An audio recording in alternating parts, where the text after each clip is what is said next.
Right, and start recording in three, two, and one. Right, and welcome back to the Reserve Squad Midweek Show, a soccer podcast covering all things in the EPL from a bench perspective. I'm your spin, and this is your Week 30 review show, title race Sunday, and I will be spending the majority first portion on the two games, Liverpool and Brighton, and of course Man City and Arsenal. And on Saturday we had pretty good drama as well. It was a goal fest, or at least a little bit late. We had some late drama on Saturday. So all in all, it was a really good way to return the EPL. They were everyone was gone for the international break, and man, did it come back with a flurry. It was a pretty enjoyable weekend, I must say. Good way to do Easter with some football in the morning and afternoon, and then on Sunday I was with my brother, and I got to watch NC State after some dinner, and that was pretty enjoyable as well. He he at least enjoyed that. So, but that said, I am going to I'm going to get started really quickly because Arsenal and Man City, it was a goalless, kind of nothing game. You wouldn't think I would spend a ton of time on this, but I will. I'll do what I normally do. I'll do a pretty detailed rundown on why I maybe think it was scoreless. And I do think some of the takes that I've seen. Now, I have a little bit of the advantage where I've been able to sit on this a few days and actually rewatch it a couple of times. There were the general consensus seemed to be that both Arsenal and City went into this with a very pragmatic, defensive, non-risk taking approach, and I think Man City did. I don't think Arsenal did at all. So I do think the general takes have been kind of wrong. I think Arsenal tried to play, at least in that second half. It seemed like maybe the goal was to sit back in the first half and then really go at them in the second half. And I think the issue was more their personnel kind of prevented them from maybe doing what they wanted to do, which can get to entirely different topic altogether. But as we said, nothing in the game. I think only two shots on target. May at max, maybe three. I think City had 12 shots. Arsenal only had six. But there were moments. There were moments really for both teams, especially moments late. Holland had that big miss where if he just gets any kind of contact on the ball, I mean, even if he's not going for goal, Ruben Diaz is right there for an easy tap in, and then everyone always knows by now the Trossard chance where he had a chance to square a ball to Martinelli or to do anything other than he did. Basically, he got the ball and he slowed down and allowed Akanji to catch up to him. So, am I going to spend the better part of an hour talking about that dross of a game? And I will. So getting started, the storyline coming into this was we were in the same situation last year around this time where Arsenal basically kind of controlled their fate in the title. Now they had just had a disappointing game versus Southampton, but they still controlled their fate, and they came into the game at the Etihad, but they went into it kind of limping. They didn't have Saliba. Remember, everyone had they had lost him and I guess was it Porto or Sporting in the Europa game a couple weeks back, and they had to go into this game with Rob Holding, and they weren't able to do what they did in this game with Rob Holding. Holland abused him, and basically the interesting thing about this game a year ago was Holland was almost like a decoy, and really it was Kevin De Bruyne running in behind. And I don't necessarily know if De Bruyne maybe coming back off that hamstring injury, if he isn't nearly as quick as maybe he used to be, because it didn't. There were a couple of times when he actually was able to get on a run, to get free on the ball, and he was. It looked like he was struggling to do it, and it just wasn't. It just wasn't necessarily the same thing. But uh, here and another thing to note was Arsenal have already beaten Man City. They beat them at the Emirates. They also technically beat them in the Community Shield, and really both of those games were terrible for the Mutuals. And this doesn't necessarily live up to too much either.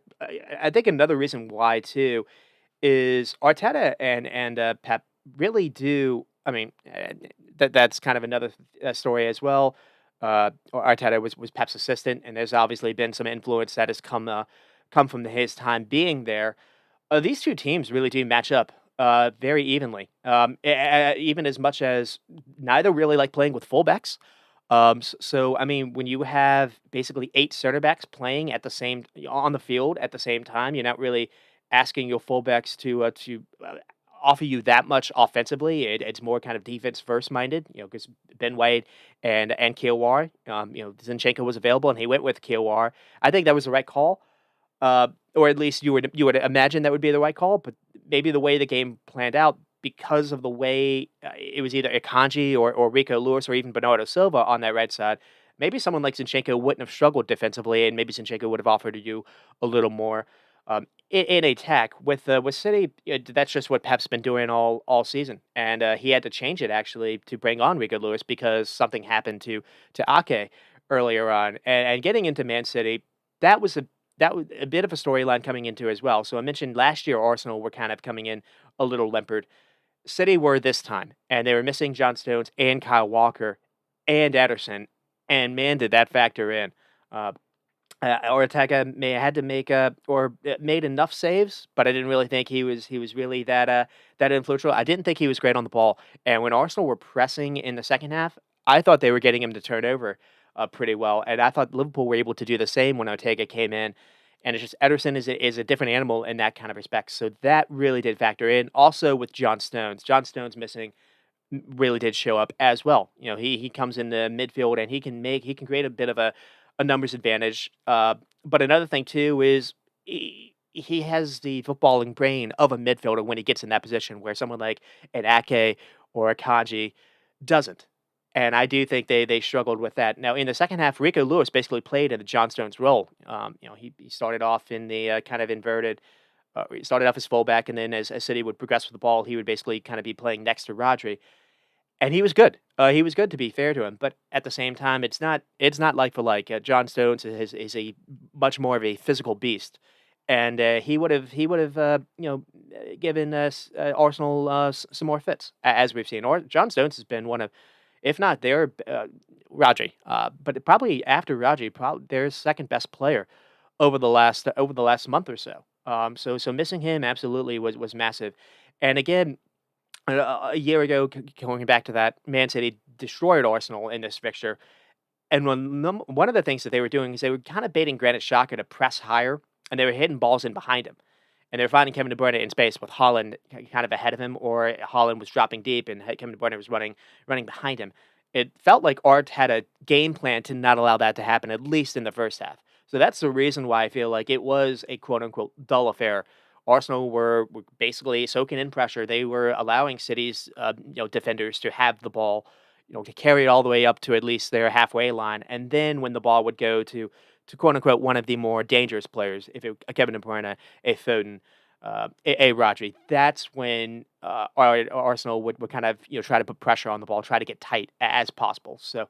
Uh, I do think there were some tactics into why the game was somewhat dull, at least in the first half. It opened up a little bit in the second half, and I think we saw why. So yeah, it wasn't really the most entertaining affair, as we said, because also like when the space is really limited. Another thing too is, at least in that first half, really all of the creation, like the only space that was available was out wide, and you're playing either Bernardo Silva or Kanji before Ake got hurt, and you're playing Gvardiol on the other side, and really the only times that City were able to have some fun and some space and to maybe get an attack going was through Gvardiol, and the problem, and he had a pretty good game. Yeah, he pocketed Saka. But another thing too is he was getting the ball in pretty good areas, and just his problem was when it came time to deliver a cross, he wasn't able to find anyone. And basically, Arteta were fine with it, basically, because it wasn't hurting them. And so I think there was some kind of game plans, or just yeah, they were just kind of allowing for that to happen.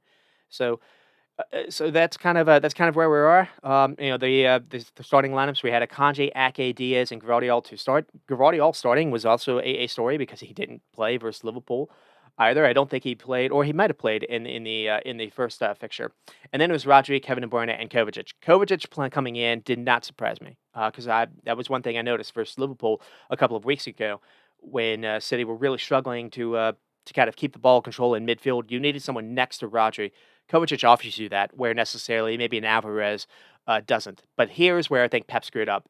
The wings were Bernardo, Holland, Bernardo and Foden, with Holland, being the number 9, and they did not offer you really anything. They were trying to play inside. They weren't even offering you, you know, something next to Holland. They were trying to just run to the ball, and City didn't really have outlets at all to attack. And Arsenal was somewhat in the same manner. And we saw a bit of a surprise lineup for Arsenal as well. So Ben White, Saliba, Gabriel Kiawar, that wasn't that surprising. Jorginho and Rice, not really that surprising either, with Odegaard as well. And then Saka, Havertz, and Jesus. And Jesus was a surprise. It wasn't Trossard. Martinelli was fit for the bench, but maybe on a minutes restriction. And it was interesting to see Gabriel Jesus get his start versus old side at City, and he got a couple opportunities. To be honest, maybe the two best opportunities Arsenal had in that first half did come to Jesus, and unfortunately for him, he just didn't take them. He did have a. I don't even know if he even forced a save. Unfortunate as well. But another thing too is he's very gifted on the ball, but he's not going to offer you those runs to try to get in behind that say a Martinelli would have done. And I think they just hurt. They hurt in that respect, and also if Trossard gets into some of the situations that Jesus was able to get into, I think Trossard takes one of those chances, or at least forces a save. I think he's a better finisher, and I don't know if Arteta did this symbolically. Maybe he thought Jesus would be really motivated to do something versus former side. We've seen Raheem Sterling have some success this year versus Pep with Chelsea. I think Sterling scored in both fixtures and really, really dominated basically in both games. And we didn't see Jesus get a chance to do that. It was also interesting we didn't necessarily see Zinchenko get a chance to do that either. But it's one of those that's been a talking point for the last 2 years as well. Between these two clubs, Arsenal went to go get a couple players that Pep didn't really want, and it hasn't necessarily come back to haunt Pep in at least with Arsenal. Maybe it has with Sterling, but that's kind of just setting us up to where we are, and just kind of 90 seconds into the game, City nearly catch Arsenal sleeping, and this would have been a dream start for them because they would have been able to do exactly what they were doing all game without really hurting, because that would have forced Arsenal to change their game plan entirely. But so here, it's one of the few times they're able to find Kevin De Bruyne. It's a very good threaded ball by Kovacic to find Kevin De Bruyne. That's another thing we're seeing very early on. We're seeing Kovacic really, really drop deep, almost like a Tony Cruz kind of role, where Arsenal aren't able to really. So it wasn't necessarily playing Nestor Rodri. He was almost being one of their center backs to get the ball. And the reason why you see that is Ake and Akanji aren't really good at doing that, as we saw versus Liverpool a couple of weeks ago. Kovacic is. Kovacic has a very nice ball to find Kevin De Bruyne. It's one of the early times when Kevin De Bruyne is able to get the ball, turn, he has space, and then he has people in front of him. He plays Foden on the run, and then that takes Jorginho out of the play. And then they're just kind of a fraction late on this, where I think it's Foden that has the ball to find Holland bending his run.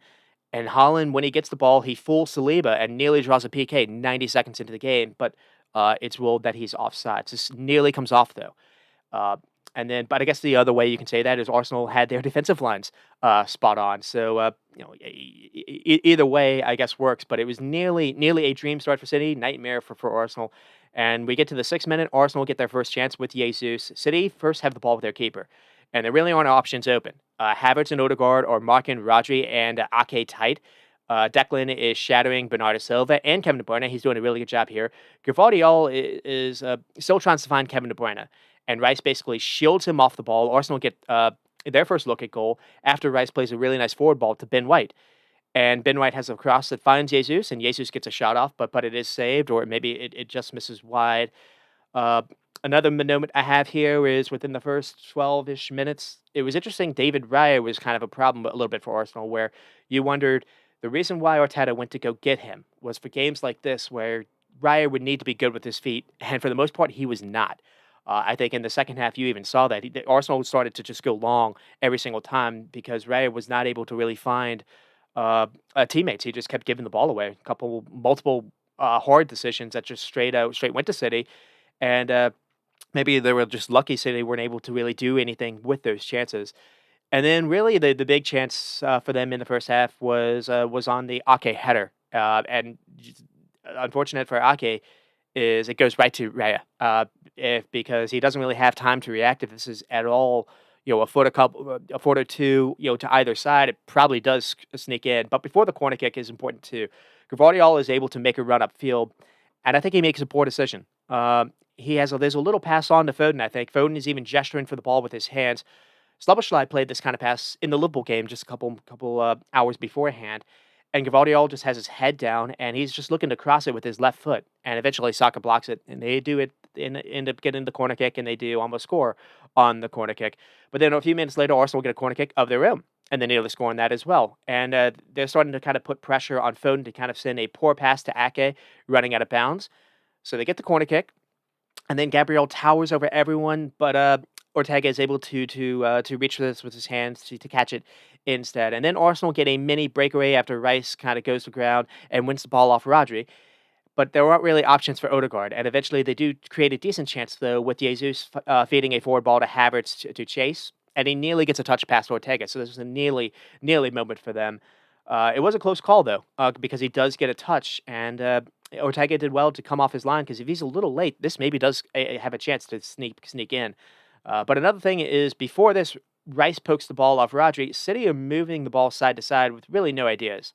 And had no ideas how to really get the ball forward. Foden keeps calling for it, and no one's really looking to play him the ball. I thought City's Akanji, Ruben Diaz, and Ake were passengers in Arsenal's final third, and I think Arsenal kind of recognized that. And so there was no reason to really press them, because you wouldn't want to leave the other guys that were actually good to be open. So they just allowed those players to have the ball when they had it, at least in that first half. They went after it a little bit in the second half. And I think another thing too is Rodri's time and time again had to be the one to take over. And I don't whether or not he's decided to kind of take on this responsibility or not over the last year, he's gotten very good at doing it. Even yesterday in the game yesterday, he had a beautiful kind of a little quick touch into the box that led to the second Foden goal. He also scored in the box yesterday. So Pep's lone DM, because he doesn't really play with anyone else. This time he had Kovacic. Pep's lone DM has become his all-around do-it-all midfielder, even in the final third. And Rodri has become not only just undroppable, he's become unworld-like. But is the issue, is that too much for him? Is asking him to do that many duties going to be taxing on the legs, as he has to have their final game stretch load? They said something like City has, was it 10 games in the 21 days or so? I don't necessarily know if it's that, but it is they have a lot of games now in the month of April. And we'll see if Pep's able to play Rodri as many minutes as he wants, because it's not just being a DM and being a holder. And he's always been one of the best when it comes to getting the ball out of his feet and just being kind of the focal point. He for the longest time he's been the player that gets the most touches in the team. Now gets the ball, and he's the creator. It's entirely different, and we've seen it all season. So it's not this isn't the first time that we've seen it. But it is kind of an important note to highlight as well. And then after a mini Arsenal breakaway, Gvardiol does well to go to ground and stop Saka. City are trying to build from the back. And this is where you can sense how brave Arsenal were. So there's been a lot of talk that Arsenal were not brave.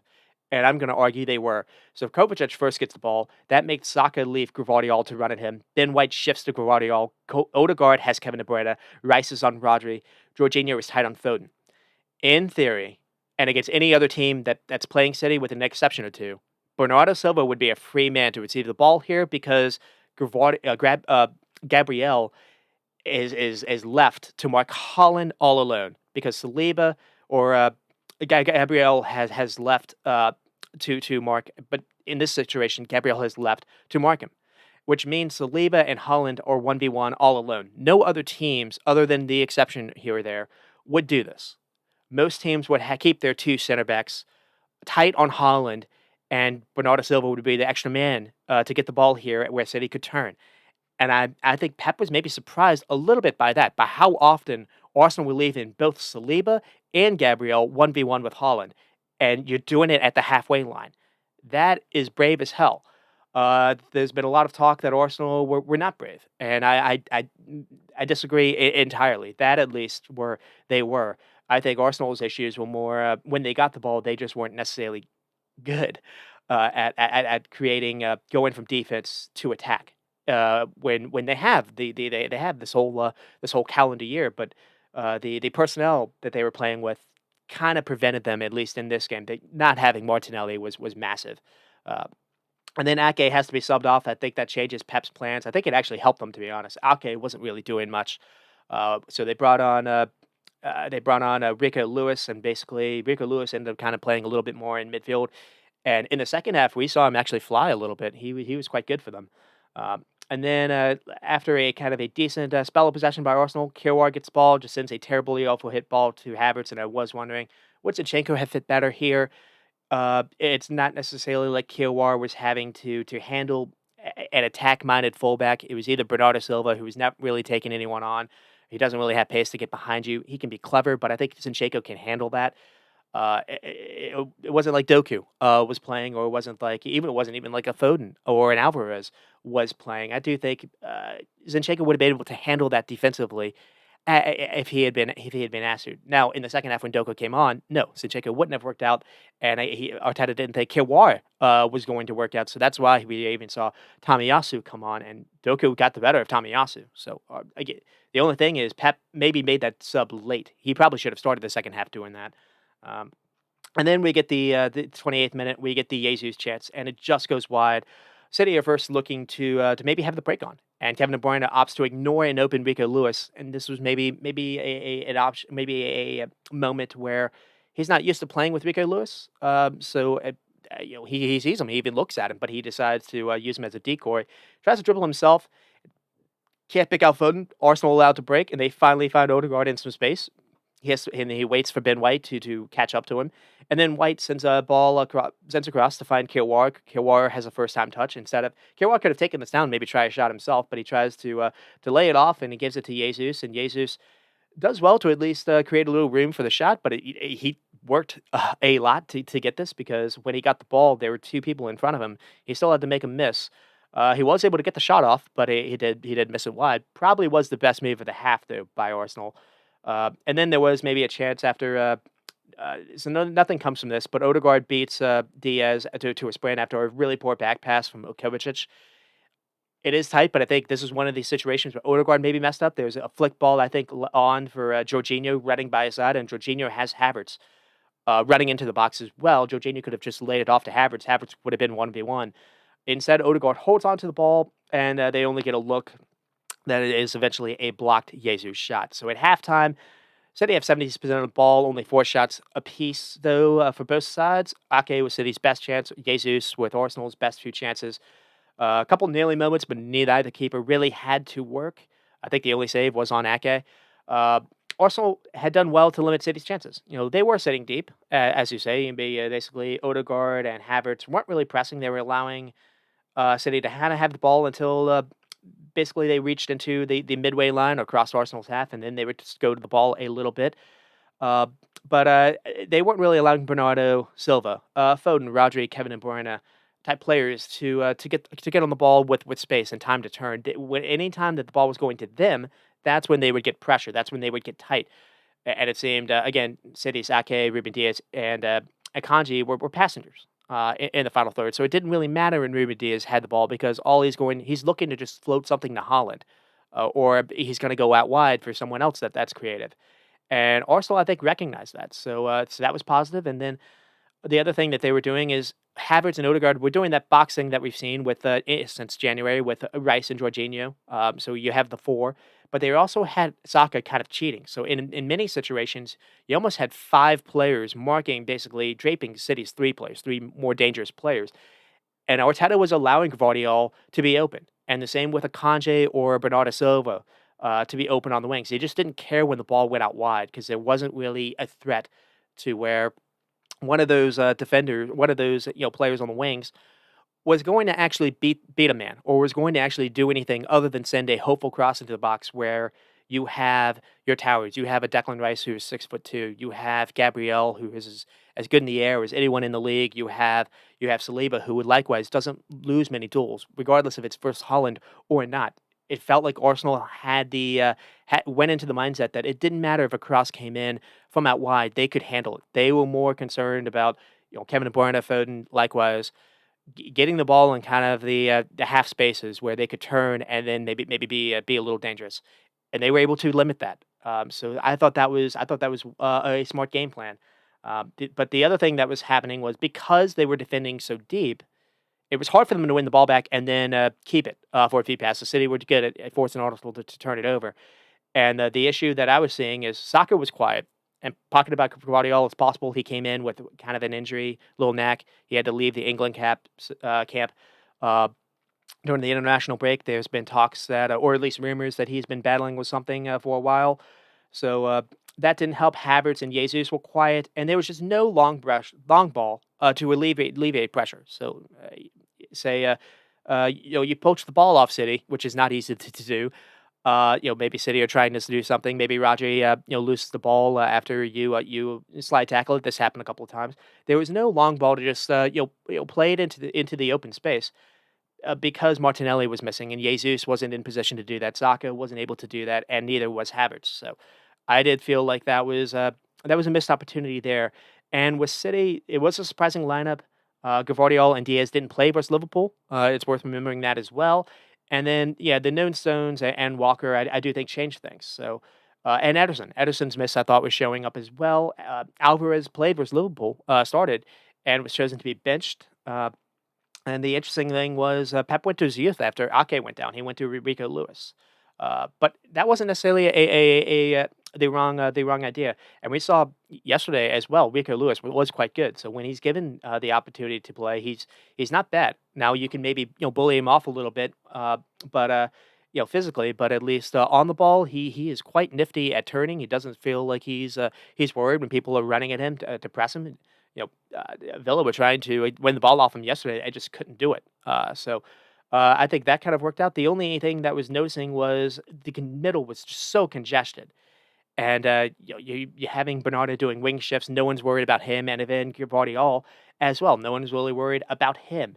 And the funny thing that I had here was it was not the same plan that City had versus Arsenal in the first game.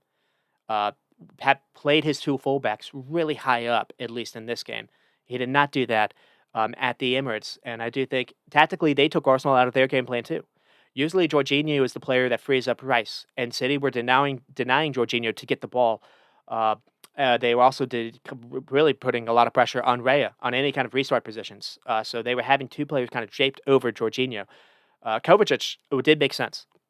Kovacic was given a different kind of role. He wasn't really playing in midfield. He was more kind of he was starting in midfield and then kind of dropped back to almost being one of those numbers in kind of a back line.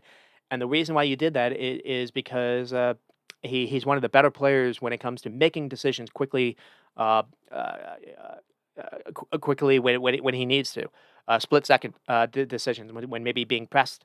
And he's Arsenal were not able to necessarily get him to turn the ball over, and more than a few times he was able to actually find players that were open because of that. So Ortega wasn't really great with his feet. Again, Ake wasn't until even before he was subbed off. Akanji likewise as well. You only really had Diaz.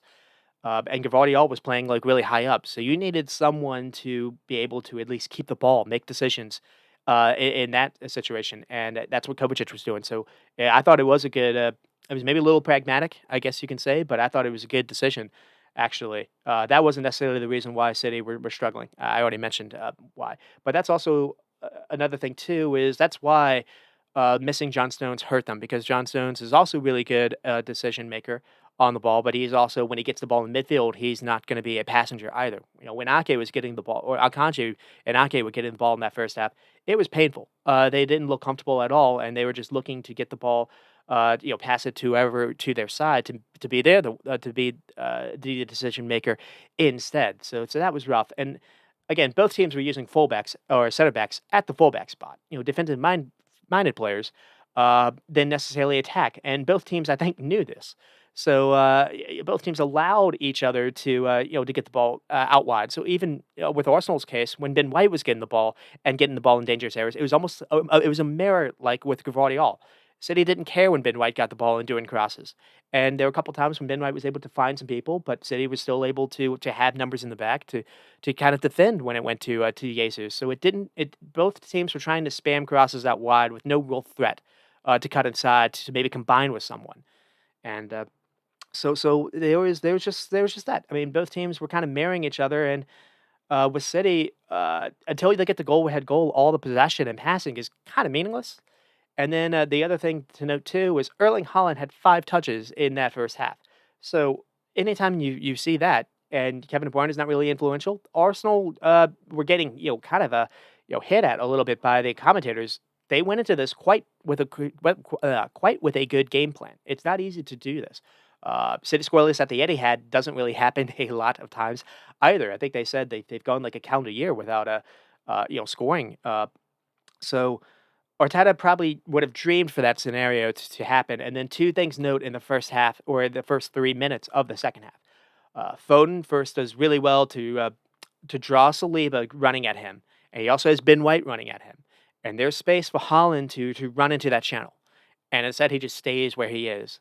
And I'm noticing more and more, Holland doesn't necessarily make runs outside the goal box area lines. If he starts running into channels, it'll make it harder for defenders to just focus on Holland. But the only issue is, can Holland make decisions when he goes out wide?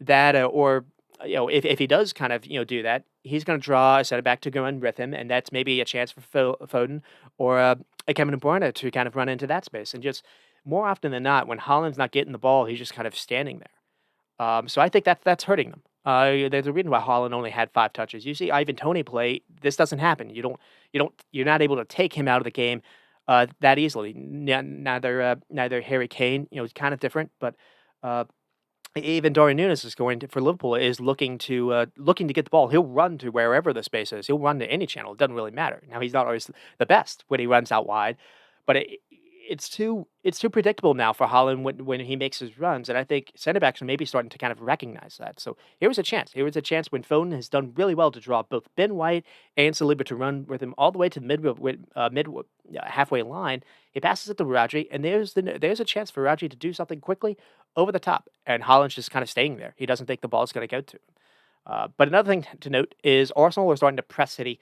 higher and more often. They're not allowing Ortega to have the ball. They're not allowing the center backs much time on the ball, and it's leading to a few turnovers here. So, and that the only the note to add for City in the beginning of the second half is Kovacic did have a decent shot. Nice little Rico Lewis spin turn to help set this up, but the I've got two early chances for Arsenal where maybe they could have done better. So the first one, a couple nearly moments at least. The first one, Havertz gets the ball after Saka does really well to poke the ball off Kovacic. I think if Havertz first times this, he can play Odegaard behind Akaji. Instead, he tries to take a touch, and by then it's too late. And then a minute later, Odegaard kind of gets the ball back from Jorginho, tries a clever slip pass through the two City defenders. He's trying to get to Havertz, but he just kind of hits it too hard. It falls back to Ortega. And then the second comes when Arsenal are pressing City again. White gets Vardiol to give the ball away. Saka has a free run down the wing.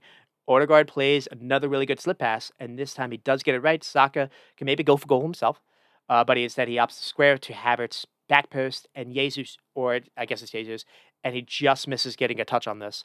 I can't really go at anyone for this. Saka makes the right decision. I think Jesus is trying to get around to get this, and it's just unlucky. But this was almost really, really good as well, and it came from Arsenal being aggressive at the start. So, and then after that, another thing that happened worth noting: Jorginho starts looking for bodies and He flies into Rico Lewis, and referee allows it, and then he takes a bite out of Rodri after that, and then Odegaard bodies Kevin De Bruyne off the ball. So far more aggression and intensity from Arsenal in this half, not allowing City to just walk up field to get into their end. And then right after Anthony Taylor does call a foul, Gabriel, like a couple moments later, basically runs over Holland to get to the ball, drawing another foul. But you need to do this as City. Otherwise, again, you're just allowing them to dictate everything. And this is what Liverpool were successful at doing when they played City. And when Brentford played them last year, when they beat them twice, that's what Brentford were really good at doing too. That's what Inter Milan would do good at doing in the Champions League, fouling City. And just don't just allow them to have the ball and admire the pretty passing. Get near them. Even as good as they are with the closest to their feet. It's April now. Everyone's got knocks. No one really wants to take another knock. So it was a very good. I don't necessarily know if Arteta told them to do this, but it was significantly. We saw a different Arsenal than we did in the first half, and I do think that was by design. Um, and then in the 56th minute, maybe a chance for City after Kevin De Bruyne gets the ball in the run, but Declan Rice is there to stick out a leg. So I mentioned how I thought Declan Rice was maybe their man of the match. Uh, it was kind of reasons why. He was quite good at making sure Kevin De Bruyne really wasn't that influential. And I think in nearly any other instance, this would have been catastrophic for Arsenal. But this moment really only came because Holland had to drop deep to win a header. And then when Kevin De Bruyne is able to get the ball, Holland is behind him. Kevin De Bruyne really has no one to play anything forward to. I think if this happens last year, Kevin De Bruyne is able to run and he's able to go out in full sprint and get past Declan Rice going to ground. But it wasn't the same Kevin De Bruyne, and I think that showed up too. So we get to finally our first changes. The first half was or the game was not really going that well. Again, the ball would go to Bernardo Silva, and he would just maybe he would get a corner kick, but everything was just kind of stopping. There was no threat, and I think maybe Pep was finally tired of Gvardiol and Bernardo Silva wing shifts, so he brings on both Grealish and Doku. And the thing about that is the two players that were supposed to be on the wing was Foden and Bernardo Silva. Bernardo Silva was doing that. Foden wasn't. And the surprise here was it wasn't a surprise for Pep to change the two wing outlets. So he brought on Grealish, who is good at doing that, and Doku. It was interesting that Doku played on the right side, and given how good he was, and he was fantastic yesterday as well. I'm surprised we haven't seen this more. Uh, but the interesting thing was taking Foden off, and I didn't necessarily think it worked because Grealish was holding on to the ball, but wasn't doing it. I thought attacks was dying when he would get the ball. Now he's good at keeping width, and when he gets it, that's at least something. He at least forces a fullback to run out, and it stretches Arsenal out a little bit. But it didn't really feel like Ben White had issues. I mean, Grealish was cutting inside; he wasn't really able to find anyone either. I was surprised they took Foden off. To be honest, now maybe Pep could have told Foden to actually do a job on the wing instead. But I was slightly surprised here because another thing too is Foden can create something. He's a bit like Kevin De Bruyne in that situation. Maybe he's not having the best of games, but when he gets the ball in those little pockets, he's quite good. And it was very interesting how Pep almost did like the reverse of what he did versus Liverpool when he took Kevin De Bruyne off kind of early on. I thought he made the same mistake here with Phil Foden. I was surprised he took him off. Uh, and then Arteta basically sees that Doku's coming on. He doesn't want Kiawar versus Doku, so he takes Kiawar off for Tamiyasu.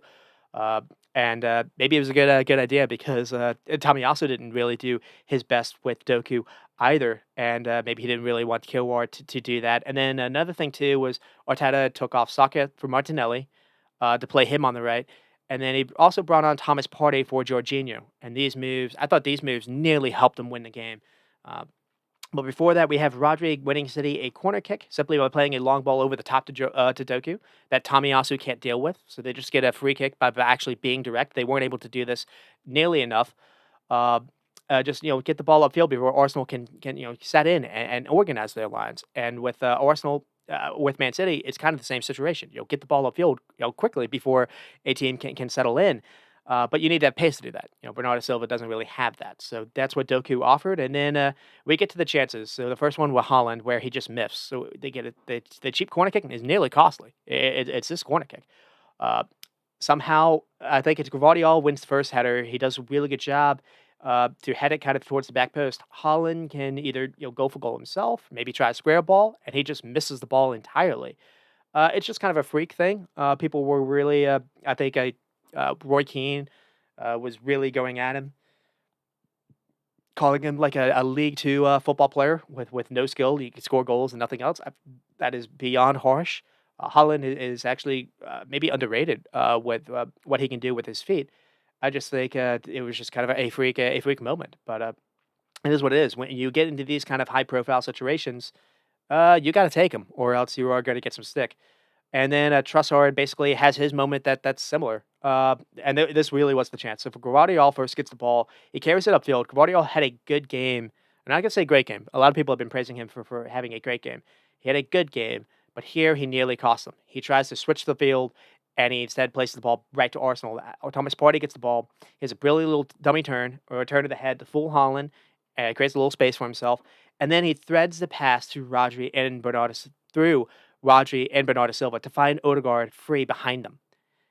And this is the most optimal moment you can get. Odegaard then is able to find Trossard, timing a run, bending it on sides, and Trossard just doesn't have the pace to fully take Akanji on. And I think he also slows down. I think if he sprints first time, or maybe I think what happens is first touch is poor, and that forces him to actually slow down a little bit. If he is able to take a little harder first touch and actually able to sprint, it's not going to be a hard pass for him to just use his left foot and swing a ball for Martinelli, who's running alongside him. Martinelli's going to get onto this, and it's a 1v1. Maybe Ortega is able to save it, but who knows? In that situation, you would probably favor Martinelli to do something. And this was the optimum moment. Arsenal will be able to beat Man City at the Emirates in a similar kind of situation where Thomas Partey came on as a sub, had a ball that helped create the moment, and then Gabriel Martinelli was able to come on and he got a deflected shot to go in. And it happened in the 89th-ish minute as well. So it was nearly the exact same thing. And then there was a couple moments for City to win it late as well. So Doku helped create a few corner kicks, and City were able to target Holland, but just couldn't really find him. And then in the last minute, Kevin De Bruyne has a cross. Holland jumped and finally beat Gabriel and Saliba to a ball, but he got the header wrong and just kind of missed the goal wide. And it's kind of funny because you almost forget that he's 6'4". The way he plays, he could be like 5'9". At times, it's just very weird how he's not a physical threat in the air, at least with his head. And he uses his go-go gadget legs to go after balls that are crossed in. But he's never really been the best with his head, and here it really showed. You needed to with City had something. I'm gonna get to a stat that really did blow me away. City had 30 something crosses this game, and were not able to really pick. I think they only converted on 6. They weren't able to find him out, and City did not have ways to really create anything through the middle. They were so congested. The only thing they were able to do was span crosses from out wide, and that's when you needed your 6 foot robot to go attack a ball, and he wasn't able to do it. Uh, so it was a snooze of a game. Holland was pocketed by Arsenal's two center backs. It was both Saliba and Gabriel. That's kind of a story as well. And I think the other thing to say is it was very different than the Liverpool game, where Arsenal did feel more determined to mark people than necessarily press high to get turnovers, at least in that first half. But the lineups also tell a story. Both teams started. I counted 7 players that you would imagine pregame would be played for a role other than creating or scoring a goal. And I also don't think Guardiola imagined Rico Lewis to come in as well. You have the 4 center backs. You have Jorginho and Rice. Uh, you have Havertz, who offers you a whole lot, not really goal scoring, and then City kind of had the same situation. But the other thought too is these teams really do mirror each other. Even the sub changes were similar. Doku playing on the right side where he usually plays left. Arteta did the same thing with Martinelli. Both subbed out ACM, subbed out Kovacic, subbed out Jorginho, and both changed the wingers that were starting the game. From the first half to end the game with. So XG, Man City 1.2, Arsenal 0.6. City was 8 shots in the second half. That's something. They only had 12 shots, 1 on target. Arsenal was 6 shots and 2 on target. 2 big chances for City. That the Holland whiffed and the Trossard breakaway kind of canceled each other out. City with 70% of the ball. That's not surprising. The thing I'm surprised with here is this might be the lowest Arsenal have passed the ball, uh, at least in some time, maybe even under Arteta. Just under 200 passes completed, 71% of the ball as well. And it's not necessarily like they were going long. They were trying to play. They were trying to pass, and they just weren't good at doing it. So I think that was more of the issue here. That surprised me as well. 6 for 32 crosses with Man City when they've gone multiple games this year where they haven't even tried 10 crosses. Arsenal were 2 of 9. So I will get started with Arsenal. When you play City, you generally have a game plan. That's the same for every team. You limit Kevin De Bruyne's influence. You limit Rodri's influence. You defend Holland in the box and prevent him running in behind. Easier said than done. But another thing too is Arsenal were not trying to play in a shell, in my opinion. I think one thing, not pressing Ortega and having Rice shadow Kevin De Bruyne, Rodri out of the game, having Saliba drape Holland 1v1, it's not a defensive game plan. It's also smart. Taking City out of their game plan is just smart. I think the game was boring because of City, not Arsenal. But Arsenal tried to attack, and they were just poor. Saka didn't look fit. Jesus was never making a run upfield. Havertz is Havertz, unfortunately. Uh, the moments were there to make the right play, and he just fluffed the pass. Odegaard needed to be truly special, and while he was very, very good, he wasn't special. He did have nearly moments though, and maybe it's a little harsh because he did have a couple of passes where if other guys had done their role, Odegaard would have been credited for an assist. So there is kind of worth saying that as well. Different tactics from the first half to second half that I've talked about. I mean, with the positives, Odegaard, his off the ball work is maybe underrated. He was often the trigger to run upfield. You know, the reason why the second half was significantly different than the first is I thought Odegaard was the first one to kind of organize the press. When he would go, everyone would go. Everyone was looking to him. Uh, and he was very good at putting pressure on Ortega. He wasn't allowing City to just pity patty the ball all the way upfield like they were doing in the first half. Gabriel and Saliba being able to do what they did with Holland is not easy for a lot of teams to do, and that's kind of the reason why I think someone maybe Sky Sports had Saliba as their man of the match, which makes sense. But Arsenal was physical on City. They weren't afraid to go to ground, weren't afraid to go in for a tackle, leave a mark on some of City's star players. Thomas Partey with a cameo nearly worked. It nearly won them the game. Thomas Partey has been able to feature like 3 games all year, 2 of them being City, and it nearly led to them taking 6 points off City. The only negatives were Trussell on the counter just didn't have the pace, made a poor decision. I think the game showcased Havertz's livability, unfortunately, at least without Martinelli to make those runs in behind. Uh, Saka came in with questionable fitness. I think we saw that as well. And I think the game showcased sometimes it's too much to rely on Odegaard to be Mr. Brilliant creator on his own. And I think that's maybe why we saw Smith Rowe used versus Luton Town. And I don't necessarily Smith Rowe has had fitness issues all year. He's supposedly been available at least for a couple of months now, and he hasn't really been used. He was very good versus Luton Town. Now, City and Luton Town are entirely different, but at the same time, when you get the ball in the final third, you need someone that can create for you. Uh, Smith Rowe and Odegaard were quite good together yesterday, and maybe a mistake not to use him more. We'll see if that becomes an option going forward. Odegaard's played a lot of minutes as well. Maybe you're going to need a Smith Rowe or Fabio Vieira to come in and give Odegaard a rest. We saw Saka given a rest. We saw Declan Rice given a rest yesterday. Arsenal have two games versus Bayern coming up, as long with the EPL schedule. So you're going to need to rotate some players because that's not what Arteta was able to do last year, and it caught up to him. We'll see if he's able to do it this year with Champions League. It's going to be harder. Uh, and They kind of mentioned it, what they did versus Luton Town. They won 2-0 kind of comfortably. Smith Rowe was involved for both goals, and one of them was he was involved with pressing and actually creating the turnover. So that's another thing too. Maybe it's taken a while for Smith Rowe to learn to go from being Mr. kind of attack minded final third kind of player to learn how to play a midfield role, which requires both tracking runners, but requires knowing when to press, knowing when to put pressure on a ball, and when to be physical, when to win it back. So he was able to do that yesterday. So that was quite good. They actually were quite good in that first half, and then everything kind of petered out. They killed the game, which you're supposed to do. You got a big game versus Brighton. You got on the weekend you got Bayern, so that's fine. But the real take is, or the real kind of highlight or talking point is Arsenal successfully take 4 points off City. They've been able to do what Liverpool were not able to do in many of the years when they just missed out to City in in those close title runs. All those times in 19 and 20 they were able to beat City, but all those other times it felt like it was always a draw or it was always losing by a goal. Here they've able to beat them and able to take a draw. And we'll see if Liverpool can go unbeaten or not. I do think there are possible some road bumps there. We don't necessarily know if Europa travel is going to affect them or not. Now Liverpool do have some players that can maybe return that they've been missing, so that could maybe give them a boost as well. But we'll have to see. I mean, they've got Man United away. Man United just beat them.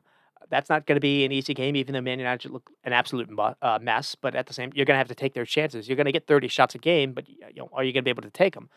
And then after that, I think they've got a hard fixture list of away to or just tricky. I guess I won't say hard. I'll say tricky, with away to Fulham, away to I think it's away to Everton, and it's away to it's not Palace. It's away to someone else that's kind of in between. It might be West Ham. I think it is West Ham. So there's still some moments for some drop points, some roadblocks. So Arsenal doing what they did, they didn't win this game, but they didn't lose it, and that probably was the goal. Just go into and not lose it, and they tried to win it. They almost did. So this time they have Saliba. So is that going to be enough? And but the all three teams have to play Spurs still, and all struggled for Spurs.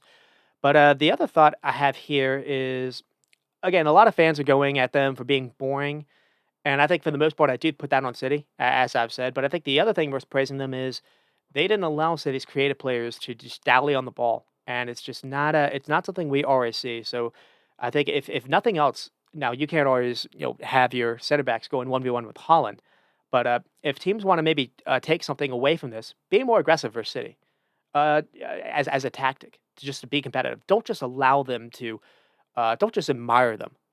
Get their autographs after the game, but just put a challenge in. Put it, go to ground a little bit more when the ball's kind of near you. Don't Bernardo Silva. Jack Grealish is there to just draw fouls, and it seems the only way he's going to beat you is to get a foul. And maybe you get a free kick, but maybe foul him before he can get a free kick that's dangerous.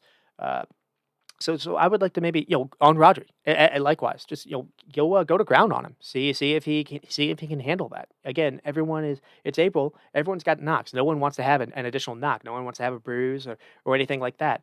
So we'll see if other teams can take note of that. And then with Man City, uh, it was interesting. Kevin De Bruyne wasn't subbed off at least in the second half, but maybe he should have been. But yeah, again, I don't really understand the role Phil Foden and Bernardo Silva were playing. So they had no attacking width. They got into good areas, and in the past years, it would have been a Sterling or Mahrez that would have actually made those count. And here, it was very shocking that Doku was benched again. I was surprised that Pep screwed that up again. Uh, Arsenal were playing two blocks of four, playing very narrow, giving City the wide areas. And they just knew City weren't a threat there. That's kind of maybe another thing too. Can other teams kind of look at that as well? And the other thing I want to note here is taking Foden off.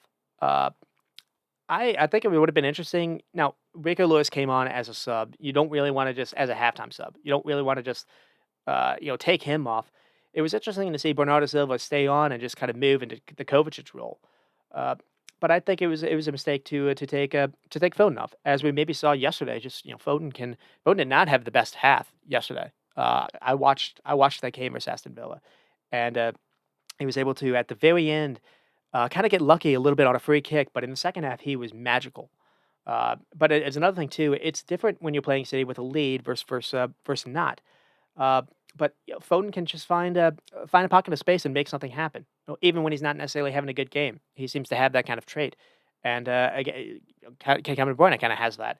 And it was interesting to see City or Pep kind of not really want to use that. Uh, so I mean, another thing to say is Rodri is absolutely unreal. And I just don't know if he can do this the whole season. He's probably up there for Ballon d'Or if not. He hasn't lost in like a year. And the role he's not just the DM, he's not just I mean he doesn't really do a whole lot of defending these days either. He's just he's a brilliant holder, and when he gets into the final third, he's kind of taken the role to be a little more offensive minded. Scored versus Villa and maybe assisted I think for Foden's second goal. He doesn't. There's a reason they said he do not lose when he plays, and the only issue is he going to be able to play the final few games? Because he mentioned last year he thought he was tired and taxing because Pep never rotates him. Pep will rotate every single player on that team. We saw even yesterday he'll do it with Holland. He doesn't do it with Rodri when he's available. Is that going to show up? Well, we'll have to see. And again, the negatives here I have are something that I had been wondering a little bit in my head is can Pep play Alvarez, Foden, Kevin De Bruyne, and Holland all at the same time versus elite teams?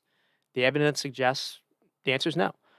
The evidence also suggests Alvarez is the odd man out, who started versus Liverpool and actually played a role for that second goal versus Man United. Uh, But given how and the other thing to talk about is where should Foden actually play? Uh, should Pep think about? I had this before yesterday. I had this as my note. Should Pep think about sacrificing one of him or Kevin De Bruyne to play in the middle? Foden on the wing didn't seem to work. But Foden was able to beat Man United just a few games ago. Foden and Alvarez together did that. So that's kind of something that I was wondering. No John Stones, I do think showed, but also no final ball for Holland. And the question is, if you're not going to use him, if you're not going to use what he offers you best, if you're just going to use him as a decoy, is it worth it? Would a Foden false nine work better? Would an Alvarez at the nine work better versus these bigger teams? Because, and the reason why I say this is it would be far more predictable where Alvarez would run. Center backs aren't going to know where the run is coming from. It's going to be what City were before Holland. Holland seems to disappear in a lot of these congested games, and I think that's the reason why. Center backs know where he is, and just the idea is it's one of those, you know what I'm going to do, can you stop it kind of things. When LeBron James was on the Heat, you knew what he was going to do. Could you stop it? Holland seems to kind of be the same kind of football player. Uh, Most times, center backs can't stop it. For these quote unquote elite teams with elite center backs, it seems like they can. He hasn't really done anything versus a big team, and I think a calendar year. He was able to beat Bayern in a Champions League, but it's very rare. They don't look for Holland. They don't look for his runs. His runs are predictable, and I think he's kind of annoyed. He'll make a run, and he just no one looking to play him the ball. And it seems like he's gotten to the point where if Kevin De Bruyne is not on the ball, he's not making a run. Or when Roger gets the ball, he'll try to make a run. But when like a Foden or Kovacic or Bernardo Silva has the ball, he's just playing patty cake with himself. He's not even thinking that they're going to look for him, and he's probably right. They aren't.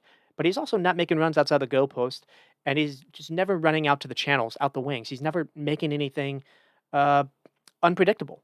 And I think the move not to play. So that's with Holland, and the move not to play with attack-minded players in kind of attack-minded spots like the fullbacks has not really worked. Pep has fallen in love with these physical center backs that can play any kind of position. And we've seen this influence in the NBA where you often see a 6'7", 6'9" kind of wing player that's the point guard who can play any kind of position on the field. Pep seems to want to try to do that with football. And the problem is you don't have a lot of talented center backs that can do that. John Stones is one of the very few, and it just feels Pep thinks Gvardiol or a Kanji or an Ake can do the things that Stones can do. And it turns out, no, they really can't. And Gvardiol had a very good game here. He had a good game versus Aston Villa yesterday as well. It was also interesting that in the second half, Gvardiol wasn't really playing on the wing. Gvardiol was almost playing as a third center back, and he's quite good with his feet, and he can do a job defending.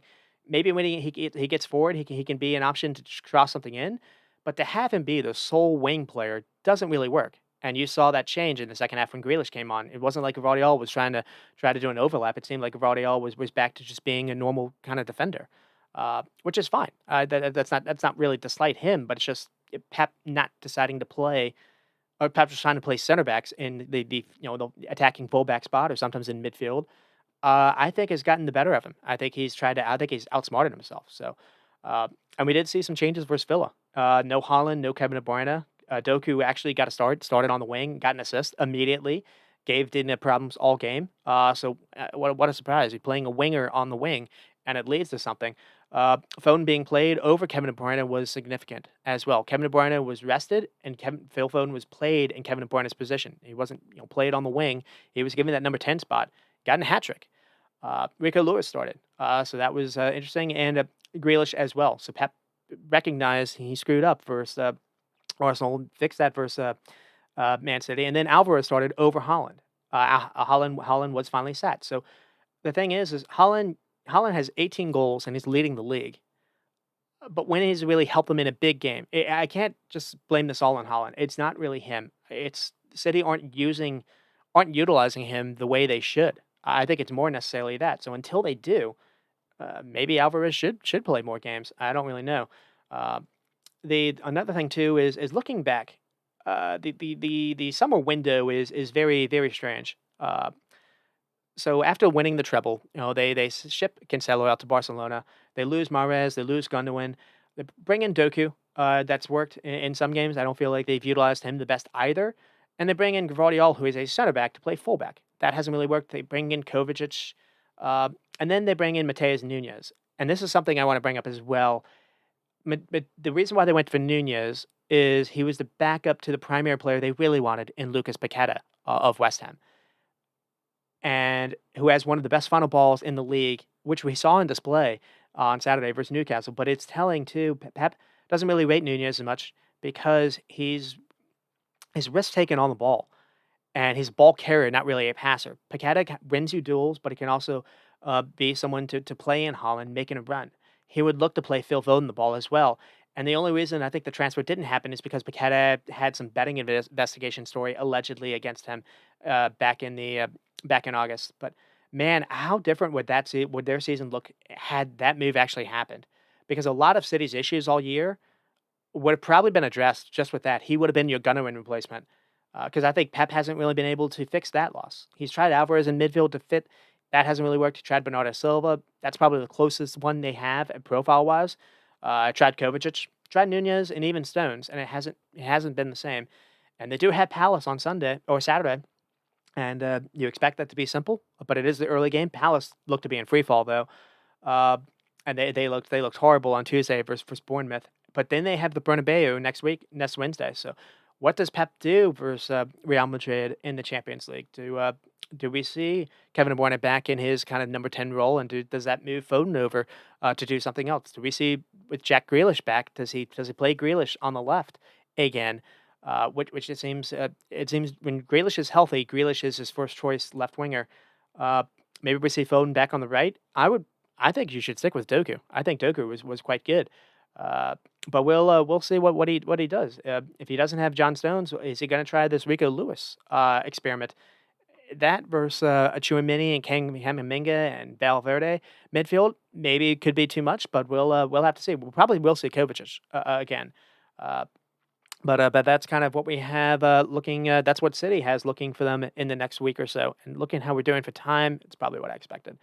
And moving on to Liverpool and Brighton, and I'm probably going to spend a little time doing this, and then I'll do the other kind of long rundown. I'll do would be Manchester United and Brentford, and then after that, I'll just kind of quickly run down everyone else. I don't really love doing that, but it's just this will be probably the last time I'll spend all this time talking about Arsenal, Man City, and Liverpool. I'll try to be a little more measured going forward. But here we have 2-1 first with Welbeck. They score in the first minute, so not great. And then Luis Diaz, and then Salah. And so coming into this, their last game versus Man United, it was a masterclass of creating good chances, but blowing every single one. Uh, and they did the same versus Man City. Would that happen again? And the answer was yes. And then with Brighton, it was 2-2 at the Amex back last October, and De Zerbi was linked a little bit to the Klopp to be Klopp's successor.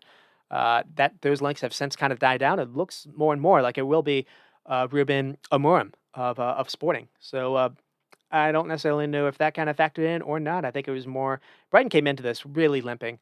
Veltman, Dunk, Van Hecke, Estupian. That's probably normally what they would play, but Baliba, Gross, no Billy Gilmore, Jacob Mortar kind of played in that little number 10 role.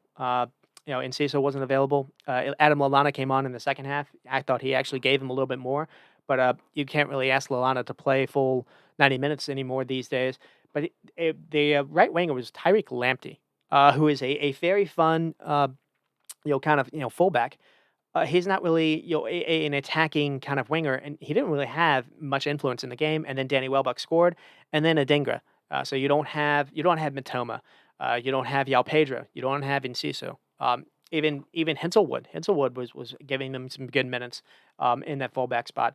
And maybe the other surprise was it looks like Van Hecke is going to be their starting keeper all the way forward. Looks like Jason Steele has lost his job, and Van Hecke had a pretty good game. He had a couple really big saves to actually keep this 2-1. Keep Brighton in the game. It felt like was the second goal only going to be what second goal going to be enough? Liverpool had all these chances to make it 3-1, and then the final 20 minutes or so, Brighton actually got into the game a little bit and forced Kelleher to make some saves, or at least scare him a little bit. So it was a nervy kind of game. And then with Liverpool, Bradley, Kwanzaa, Virgil, and Gomez, Kwanzaa play preferred over Kanate, and that's been a storyline as well coming into this. Kanate has missed some games, and these now it's almost like he's been preferred. They've had no Joel Matip for the entire season. You're playing this 19, 20-year-old Kwanzaa, and not only has it been not only has it been needed, uh, it just been rewarding. He has been unreal. He was unreal again this game. It's not just the defending. He is a Rolls Royce on the ball. He's almost like a Van Dyke. It's crazy. And he's had someone to learn and watch under, and and then we saw Joe Gomez play it on the left back, and he's kind of started to make that his kind of his own role too. He's not Andy Robinson, but what he is uh, he's a right-footed on player on the left side, so he can cut in and offer you some different crosses. But another thing too is he was almost like shipping in and playing in the midfield, and basically Luis Diaz was one of the wingers, but also a defensive-minded fullback. It seems to kind of shift the duties over a little bit. And you're playing Gomez kind of a little bit more in midfield, kind of next to Endo. That's allowing McAllister to play a little more advanced as well. And Bradley in this game was almost kind of their white winger. So that was another thing too that forced Kwanzaa to have to do different kind of defensive duties as well.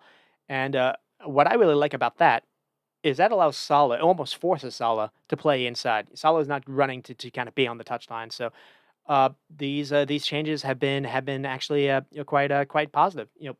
They actually went into this game with Robinson hurting himself for Scotland. It might have actually helped them. I was thinking, maybe Tsimikas would work a little bit better because he has a left foot. Uh, he can cross it versus those low blocks. But Gomez offers you a little something different, and Gomez was quite good at playing high and getting those turnovers. Again, Tyreek Lamptey did not do anything all game. Really, the danger for Brighton was on Bradley's side, on Adingra, and it started off actually really terrible.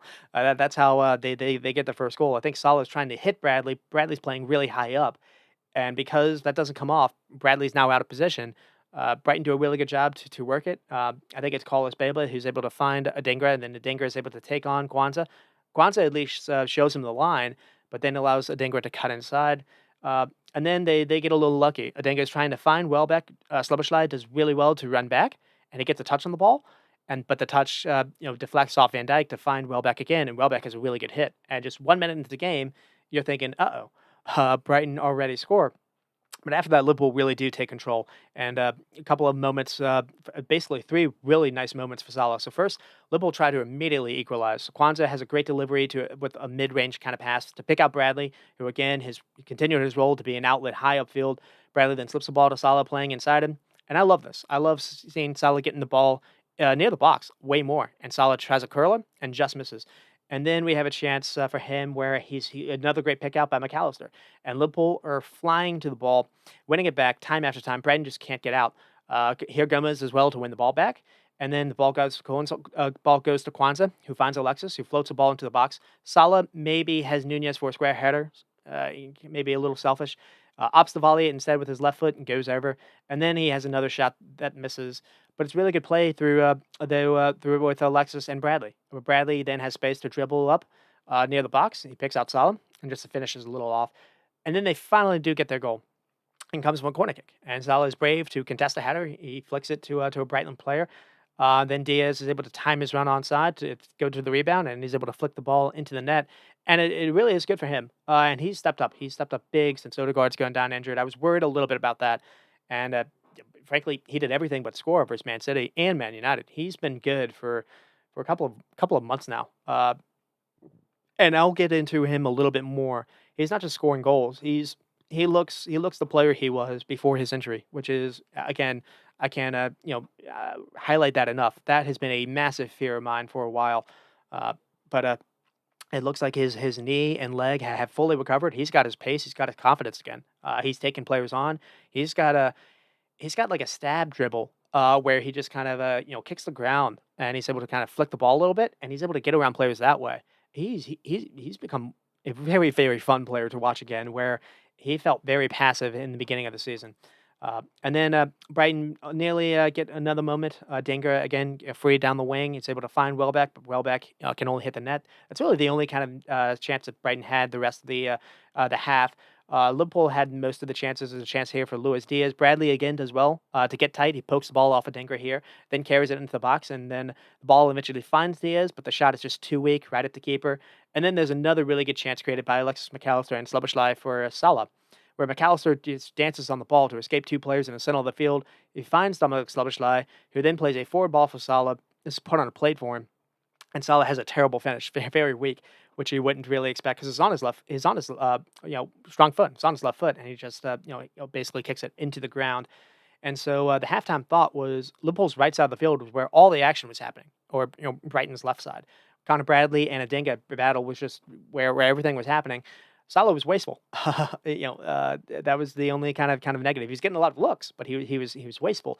A couple lovely balls found by McAllister and Szoboszlai, and then Alexis was running the show that half. And since Indo has returned from Asia Cup, it's allowed Alexis to have a little bit of a different role. And it's that's kind of another thing too. Indo back has been a big part, but we're seeing the Alexis McAllister that was running the show almost for Argentina. And it's unfortunate for Brighton because it is an example too. Liverpool were able to get him because Brighton don't really aren't in the best financial shape, I guess, or maybe he had a release clause. And I think they only got him for like 40 million. And to me, he should have been almost at least double that, maybe even more. Liverpool poached Alexis McAllister off Brighton, and unfortunately for them, that was really the reason why this score wasn't reversed. If Brighton had McAllister this game, I think it would have been a reverse score.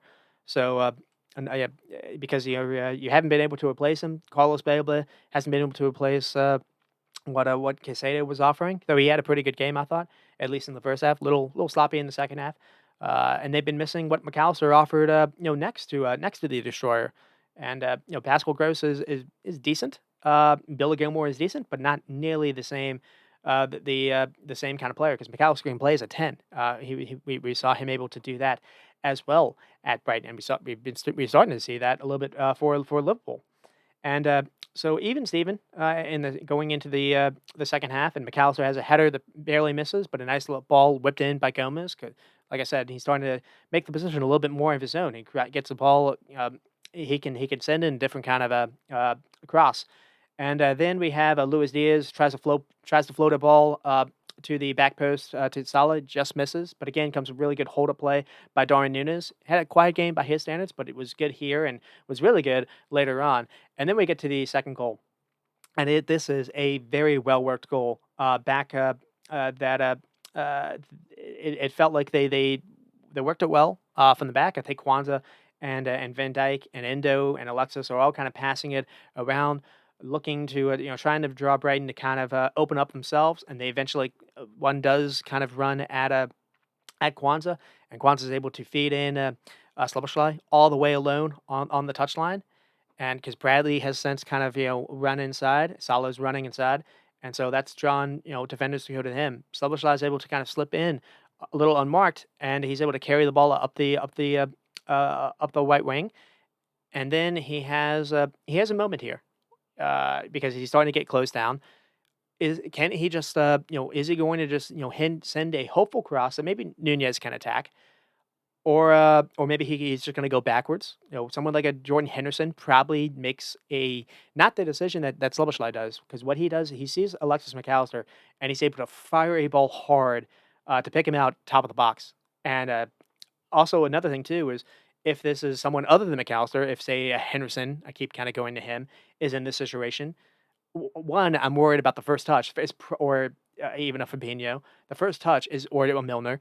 The first touch is going to probably be a shovel touch. It's probably going to be a turnover, and you don't want to turn the ball in the middle of the field. So there's a lot of trust here by Szoboszlai, and McAllister cushions for the first touch, and then instead of trying for a shot from outside the box with a lot of bodies you have to kind of get away from, he's able to just slip in a disguise through ball to find Salah, and Salah then has a really nice first touch to set himself up, and then he's able to pass it into the net with his left foot. Such a good goal, and it happened at a massive, massive moment.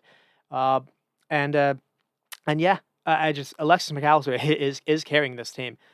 He ran the show in midfield. He doesn't seem to lose the ball. He's got a better physical kind of component to him than you would think. He was going himself into duels, winning the ball back. He has he and Rodri's probably going to win the player of the season.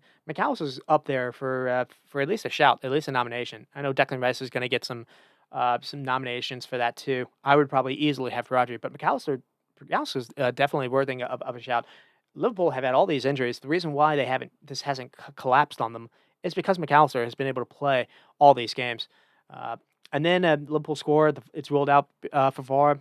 I think it's kind of a harsh that it happens to Diaz again. Really nice breakaway though. I think it's terrific by Nunez here to run to a loose ball. He's able to carry it and then find Salah before getting clattered into. And then Salah picks out Luis Diaz and he scores, but it's just judged a fraction offside. I do question it. I don't think you can do all your lines all you want. You don't know the exact moment when the ball is kicked when you've blown up the pixel that much. And so I just think it's guesswork no matter what. And when it's that close, when it's not, you can't see it with the eye. It should be on. It should be level, but it is what it is. And then there's a moment later where Liverpool have a breakaway. Salah is running on the ball left. He is for a square ball, but decides to go it alone and miss. So maybe he thought, I gave you your shot, son. I'm gonna take this myself, but he probably should have. He had a good shot, but it was too close to the keeper. And then there were a couple moments for Brighton.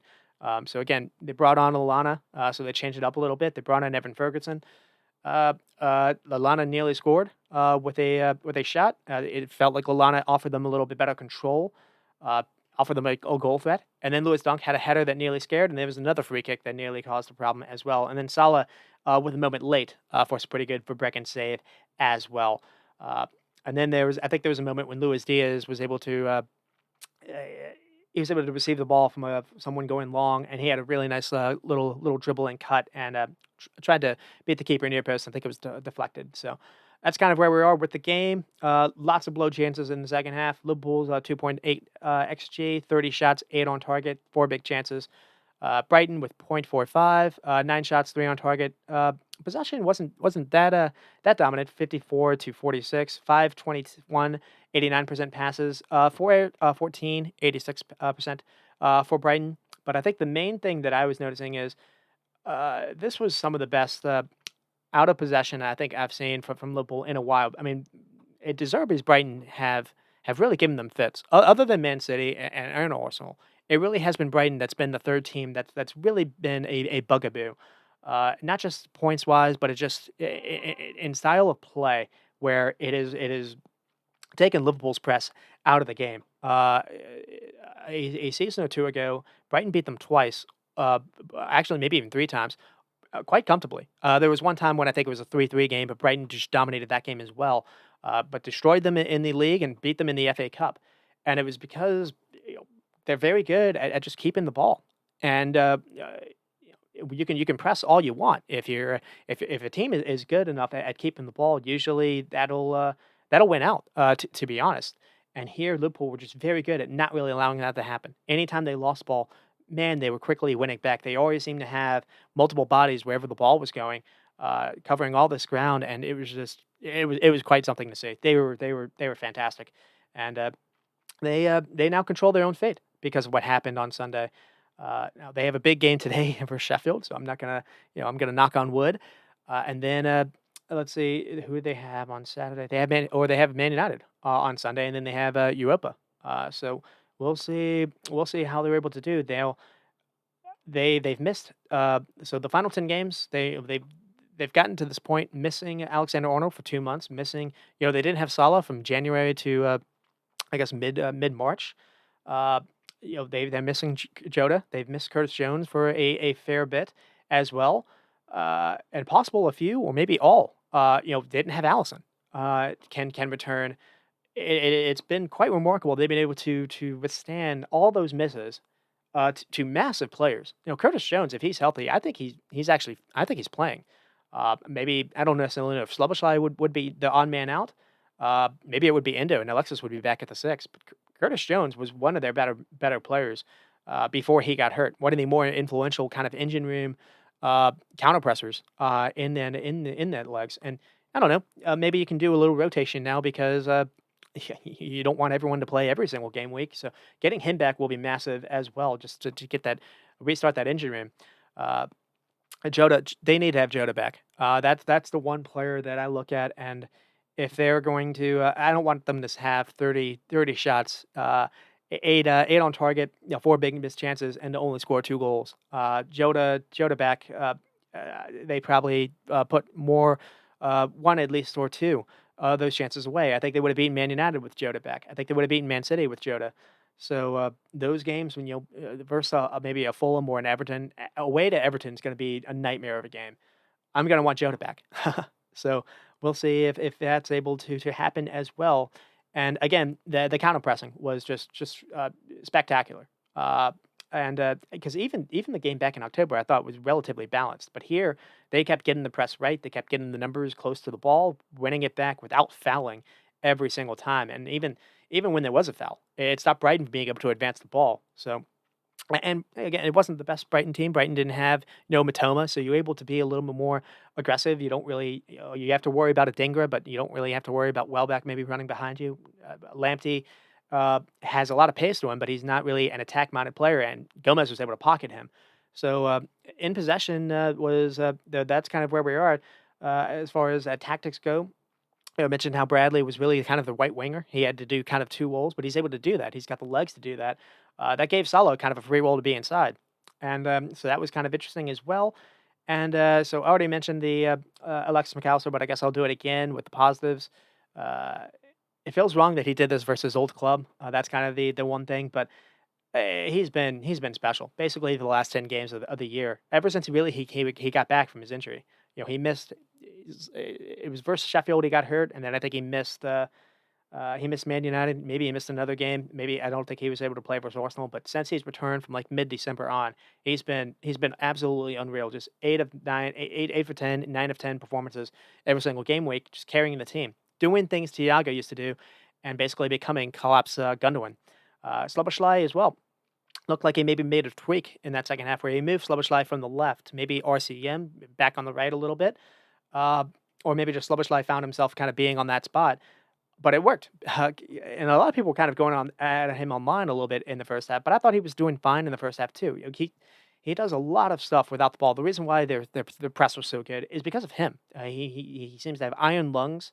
Yeah, maybe he's not always fit, but he's doing so much work without the ball, and when he gets it, he's quite quality too. He had a couple really nice runs to set some things up.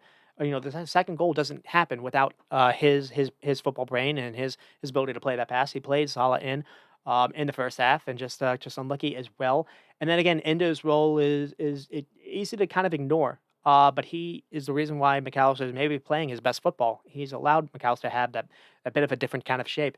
And then Kwanzaa, I gotta talk about him again because it's not just the defending. The defending is quite good as well, but the overall quality on the ball, 98% pass accuracy. He's a focal point in the build-up. He has a knack to kind of carry the ball upfield when the space is there, like Matip possesses. So it's like both him and Van Dijk are just terrific with the ball at their feet. Kanate is not a slouch either, but I do think he might even be better than Kanate, at least in that. Kanate is the best defender, pure defender in the squad, so I'm not going to slight him. Uh, but suddenly there's some depth, and maybe Gomez can maybe be the fourth choice, and you're going to need that. Looks like Almiron plays with three center backs. And last thing to say is Luis Diaz was a terror, and again, just a goal from being Man City and having a really special month.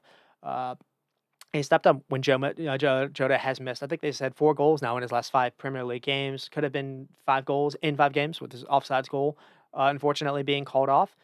And really, ever since maybe that Luton Town game, he's looked to me like the player of old. As I said, taking plays on, being creative with his touches, dribbling, having breakaway speed, quickness, looking to get by players on, not shying from contact, and he's looking hungrier and hungrier near the net. Because a couple of these moments, there was a goal for Burnley when he put his body on the line to get that flick, and here he kind of did the same thing. And without that, those goals don't happen. Those were big goals when they happen.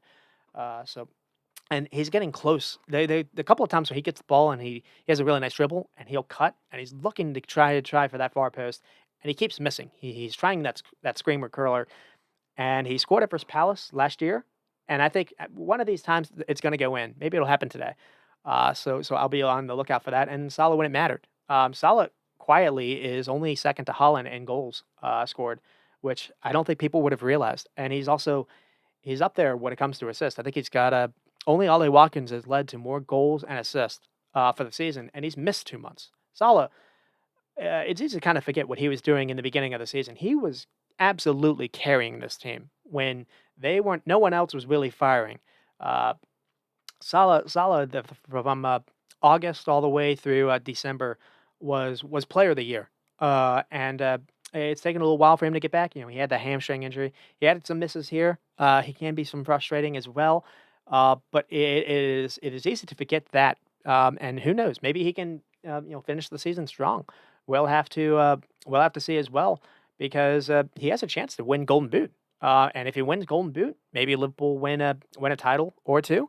We'll see what awards await for him, and also we don't really know what he's planning to do after Klopp leaves. So there's a lot of talks about that probably in the future as well. And then the only negatives is Nunez can be off when Salah's a little bit off. Yeah, you're blowing a lot of chances. So maybe we'll see Jota back for United. And the final thing to talk about is it's in their hands now. So we'll see what happens. The three tricky away fixtures though after United, Everton, Fulham, and at West Ham, who always seem to play them tough. That could be kind of nerve wracking a little bit, but also kind of to touch on is with the Alonso news that he's staying at Leverkusen. Breaking on the weekend, more and more attention does return to Sporting's Ruben Amorim, who looks kind of set to win the Portuguese league. I've read he's done some really good things with Victor Gyökeres. Maybe he can improve Holland a little bit. But another thing too, before he was at Sporting, he was making some noise with Braga. I remember hearing about this guy's name back during COVID, like 2020. Uh, but he does play a little different than Klopp. He basically plays a predominant 3-4-3 shape, so only two kind of pivot midfielders. But the thing also is it's just kind of the formation that's different. It seems the philosophy is very similar. They press high with three attackers. So you have three attackers to run at either the defensive line or a goalkeeper. They play a high back line. So when you press high, you have to play high back lines. So similar principles there. Only two midfielders. Sometimes we've seen Liverpool play with a double pivot. So that's not that unique. The only thing would be the three center backs potentially. Or it would be the wing back. So you're gonna not really gonna have your front three to be out wide. You're gonna use wing backs, which usually gives you a bit of a different option as well. Is that gonna fit? Maybe if it's Trent Alexander-Arnold, is that gonna fit? Maybe a Robertson. We don't really know. I'm thinking more and more if Luis Diaz stays, you could turn him into maybe being a wing back. I'm curious if that would work. But we'd have to see it. The issue would be center back depth. You're going to need three center backs to be reliable. All three good on the ball as well. You only really have four. You're losing Matip. You're going to have to probably buy a center back or two. That would be kind of the only thing. But other than that, this would be exciting if it is him. Now, even with Xabi Alonso has been playing a similar kind of formation. So you probably would have experienced the same thing. And it's not a Klopp, but no one's going to be Klopp's. No one's going to be Klopp 2.0. Maybe it's not the worst idea to bring in someone new, someone different. But I think the other exciting thing is the suits, the people in the boardroom, on the director side are starting to come together. Michael Edwards is putting together an interesting kind of team. He's already brought in Bournemouth Hughes. Looks like they're about to poach maybe a sporting director from Benfica. So that's kind of the thing too. As long as you can have a good structure in place, who you bring in as manager, as long as you have good recruitment, you can kind of. I'm not going to say you're going to be able to replace Klopp. You're not going. No one's going to be able to do that. but maybe you can make this as less painful of a transition as possible. But we'll have to see. And before that, before the future, there's still some season left. So we'll see what they're able to do the rest of the way. And with Brighton, you do feel for De Zerbi. And it looks like he's really starting to get a little annoyed. He doesn't have the squad to compete for the things that he wanted this year. Weren't able to replace McAllister or Casado. They haven't had a fit Evan Ferguson all year. That's kind of been a storyline as well. People were expecting him to kind of maybe blow up a little bit after he looked so good for them last year, and he's just been dealing with knee issues apparently. Uh, and they did create some drama. They were competitive, but I had a couple notes where Carlos Baliba has taken a while for him to get some minutes. Taken a while for him to be trusted. And, I think first Fulham, he had a couple, poor passes, but here, I think he's starting to get a little more comfortable, and next year, I think he'll actually be quite good regardless of whether it's with De Zerbi or not. Valentin Barca was able to get a debut. Didn't necessarily have his best game. He gave the ball away, like, immediately, but he's one for the future as well, and then Adingra. Everything that was positive that was happening with Brighton was happening with Adingra. And then Verbruggen. Verbruggen was strong, and maybe the one, maybe, regret De Zerbi will have is not trusting his keeper that he brought in this year. He brought in a keeper for a reason because Jason still kind of cost him a little bit versus Roma. And the other thing, too, was not really the other player that they lost was Levy Colwell. And, they brought in Igor Julio. It seems like De Zerbi likes playing Julio almost like a fullback than necessarily in the back line. Van Hecke and Dunk hasn't necessarily been the best for them. They haven't been able to play the way that maybe he would have wanted to as well. And they were scoreless versus Brentford. But I think the interesting thing is we just saw Brentford get 30 shots versus Man United, and they only got 5 here. Enciso and Yao Pedro were back, so that was positive. Brighton are getting closer to full strength, and we'll see. They have Arsenal on the weekend, and with that in mind, there's also as far as looking forward to the future as well. It does seem to be that there are serious links now to the Bayern Munich job with Alonso staying at Leverkusen for another year. Bayern Munich still have to look for a coach. It doesn't look like it does feel like they've moved on from Tuchel. Uh, it does feel like maybe they'll look his way. I don't necessarily know if whether it's Munich or someone else. It does feel like Brighton might have to deal with another someone poaching their coach. But Brighton seem to be fine when it comes to they seem to always have a succession plan in place. So that's what I talk about with Liverpool needing to have that board room, needing to have that structure, put together because as good as a manager can be, it's not always going to be just a one man show. You need to have a good outfit. Man United are a perfect example of that. They've had some of the worst operation in football for the last I don't know decade, and you see them keep going over manager and manager, and it hasn't really worked. Chelsea were kind of the same thing. Chelsea would always kind of switch their managers every 2 or 3 years for the last decade, but it wasn't really necessarily good structure in place, but they had a structure, and basically they had an owner that was just trying to spend all of his billions of I want to say like unearned Russian money, but they were able to Chelsea were able to kind of be that outfit that was able to make it work. Man United have not been able to do that. They've not been able to create necessarily the best. They've been a mess. They've been a mess of a club, and it looks like maybe they're possibly starting to change that as well. What it looks like, they haven't necessarily brought in changed the ownership, but it looks like they've changed in the chairman of Ineos, and it looks like they've already started to maybe address that a little bit. So, and speaking of Man United, the last game I'll do will be Brentford and Man United, and we'll see how we're doing for time. Probably not great. Yeah, it could be worse. All right.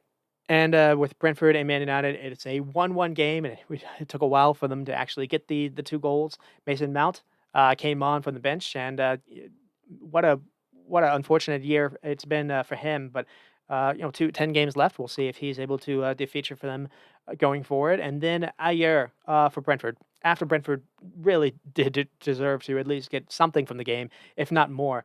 Ayer is able to save it, but what a collection and bit of skill from Tony to actually set this up for his friend Ayer. So coming into this, Brentford kind of the storylines is Brentford were unlucky in many respects last week as well. Not just to lose a player as early to a rash challenge or last week, the last game they played versus Burnley. They lost that to lost Reguilon to a early yellow card. Just gave away a PK, so played down a man, and really were the way that they played in that second half. They were maybe unlucky not to even get a point. Even before Burnley were able to get that second goal, Brentford had a chance to actually maybe even it looked like they had a breakaway with Lewis Potter and were not able to make that count. And then Ivan Toney had an England call up and scored. Scored in the midweek with a nice little PK. So but he's been on fire for them since he's returned to the league, been reliable as a goal scorer, but also someone to go long, someone to hold up, some to create for others, to get teammates involved. And I think he maybe benefits the most with Callum Wilson of Newcastle having fitness issues all year. Watkins probably going to make the England team, but you imagine there's going to be another spot for another striker. I think Tony has it locked down. So we'll see if that happens. If it becomes between Tony and Watkins, that could be interesting as well. I think Tony's probably the better player, but Watkins has had the better season. But then again, Tony's only been able to play half a season. But another thing to think about is if Kane can't go, Tony has a lot of Harry Kane in his game. To be honest, where Watkins is a little more pacey, a little more like Holland. I would probably be kind of the closest I could say. The Watkins up. One thing that Watkins will do that Holland doesn't is he'll run into channels where necessarily Holland doesn't seem to do that. But that's all the comparisons I'll do there with Man United. No EPL action for last week, but they were able to beat Liverpool in that crazy game. I don't necessarily think Ten Hag can do the changes he did week to week because he was playing Bruno basically as a center back that final game. But I think the international break came at a wrong time for them. They weren't able to carry that win in any kind of momentum. And another thing to think about is the injuries are starting to pile up at the back line again. And Brentford gave them all they could handle back at the Old Trafford back in October. It was a 2-0 kind of game. Then Man United were able to come on and poach it late with 2 goals from McTominay to save a point.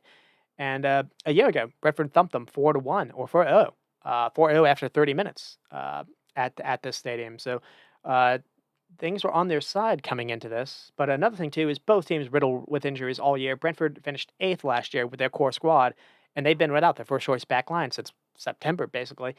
And they came in without Norgard, so and Bremer was at least back for the bench, but no Pinnock as well. So they came into this with a lot of concerns as well. And so, for the Man United lineup, we had Dallo, Lindelof, Varane, and Wan-Bissaka, McTominay and Mano, and then Bruno, Garnacho, Rasmus, and Rashford. Rasmus Højlund was back. Casemiro was benched again. That was a bit of a surprise. Uh, and I don't think that actually worked out because McTominay did not offer Mano any kind of help, and I thought McTominay was kind of shying from the ball a little bit. And the way that forces Dallo to kind of be a little bit more in midfield, and Dallo was oftentimes not knowing who to mark. I thought Dallo was confused between when Collins was getting free, when Yamaluk was playing, and then when I guess Wiza was making his runs. And with Brentford, we saw Zanka, Ayer, and Collins. That's not a surprise. And then Roslav, Jensen, Yannick, and Yamaluk. And Yamaluk got his first start for the 19-year-old, or at least one of his first starts. I don't necessarily know if it's a debut or not. And then Lewis Potter. And when I get to Brentford, I'm going to spend a little time on Yamalu because I liked what I've seen whenever he's gotten to play. And then Tony and Wiza. So Mbemo was fit, but only for the bench. And so the first 3 minutes, we see Yamaluk actually. So he first helps win the ball off Garnacho, then drives to the byline before firing across, defended by Mano. And then United have a counter. Rashford has long ball to Bruno. Rashford has Rasmus running outside of him, but doesn't play him. And United basically, the attack peters out. Brentford do well, though, to get their bodies back and to get their numbers back. Zaka with pretty good pace to actually slow down Rashford. And then after the opening 13 minutes or so, when it felt like Man United were starting to dominate a little bit, someone draws a foul on Varane being overly aggressive. Brentford immediately go long to Lewis Potter. They get a corner kick and after a deflected cross. And then the next 10, 15 minutes, it's all Brentford dominating. So corner kick after corner kick where Man United just can't clear it, can't get out of their half. Brentford have the bodies near the ball to win their second duels, and they were forcing United to just boot the ball away, unable to possess it. And when Onana was getting it, he was just launching it long as well. Didn't feel comfortable being able to play from the back. Brentford were just giving them all kinds of fits, and then they start to get those fits into chances. So the first one, Tony clips the bar, and it's a lovely sequence where Collins has a very nice pick out to find Weiser from the far left side to the field, uh, finds from the far left side of the field to the middle, and unmarked. Weiser's unmarked, and then he one times it to Tony, rating off his shoulder to the last defender to make his run, and he does everything right except just misjudges the direction a bit and clips the post. But the one thing to talk about here is this comes from Brentford toying with Man United before this.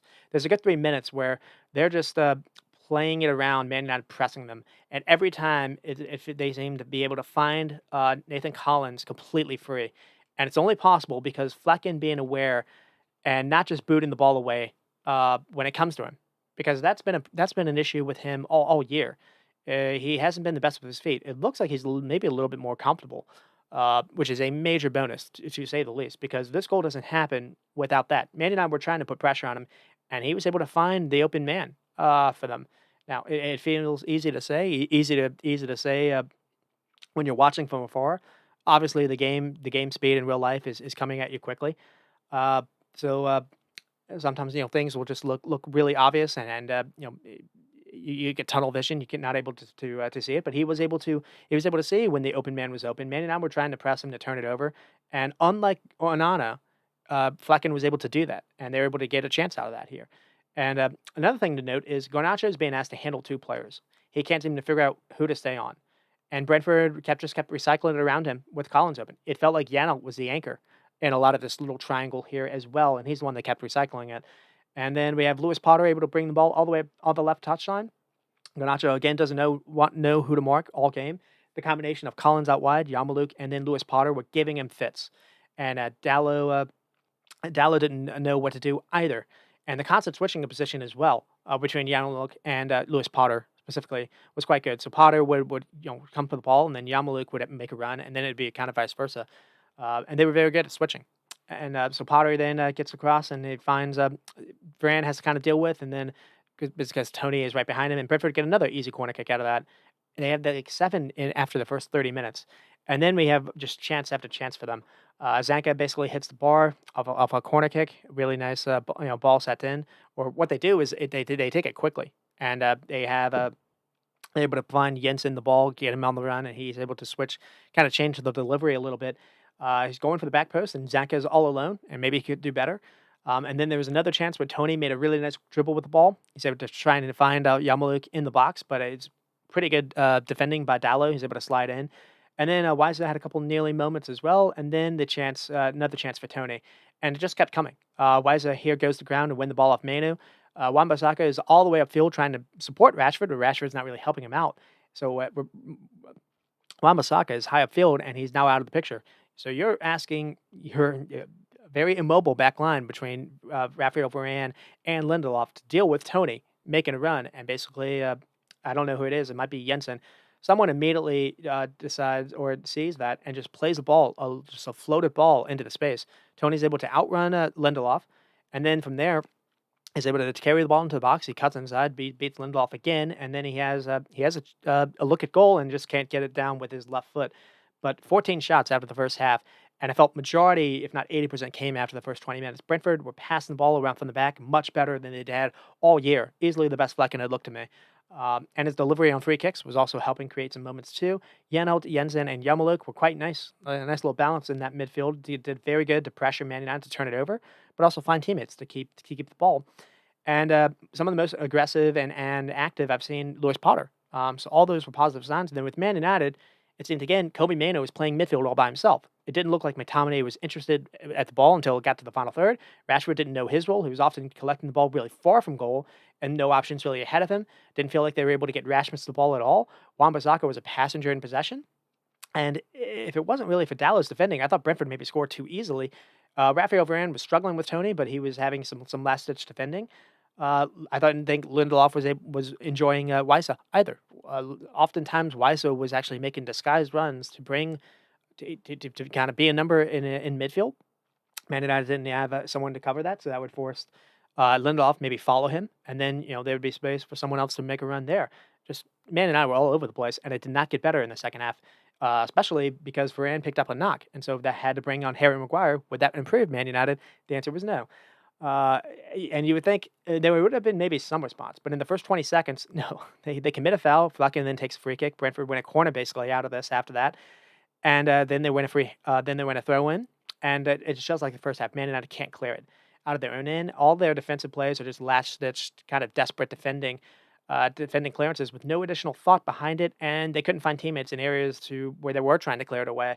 And it almost backfired here because Garnacho in one of these kind of moments was, trying to just boot the ball away and basically brings down Wiza in near the box. I don't necessarily know if it was on it, but it was on the edge. But it wasn't a foul. The foul wasn't given. If it's inside the penalty area, I think it is PK though. And then after Wiza nearly connected, United get their first real look at goal, and it forces a pretty good save by Flecken. So it's Rasmus. Finally, Rasmus gets a touch into the final third. I don't even think that had happened in the first half. So it comes early. I think it's a really nice ball. Bruno gets the ball after a long pass, and he does. Finally, Bruno gets ball with some space on the run, and he's able to actually play in a pretty good pass for Hoyland. And Hoyland does well. He gets a good shot to force a save. And it felt like maybe the first touch again that Rasmus had in the Brentford's final third all game, and it nearly led to a goal. But after that, it really was just that was kind of it. So we start to have some chances for Brentford. So first with the Yamaluk, and then Lewis Potter. Pretty good double Onana save, I must say. Tony gets the ball from going out of bounds. He sends a cross in. Maguire can't deal with it. There's a deflected clearance that finds Yamaluk, and he does well. He has a little pop, and he forces an Onana save to go in the ground. But Onana can only spill it, and he has to react quickly to stop Lewis Potter on the follow-up, and he's able to do that. And then Weiser kicks the post.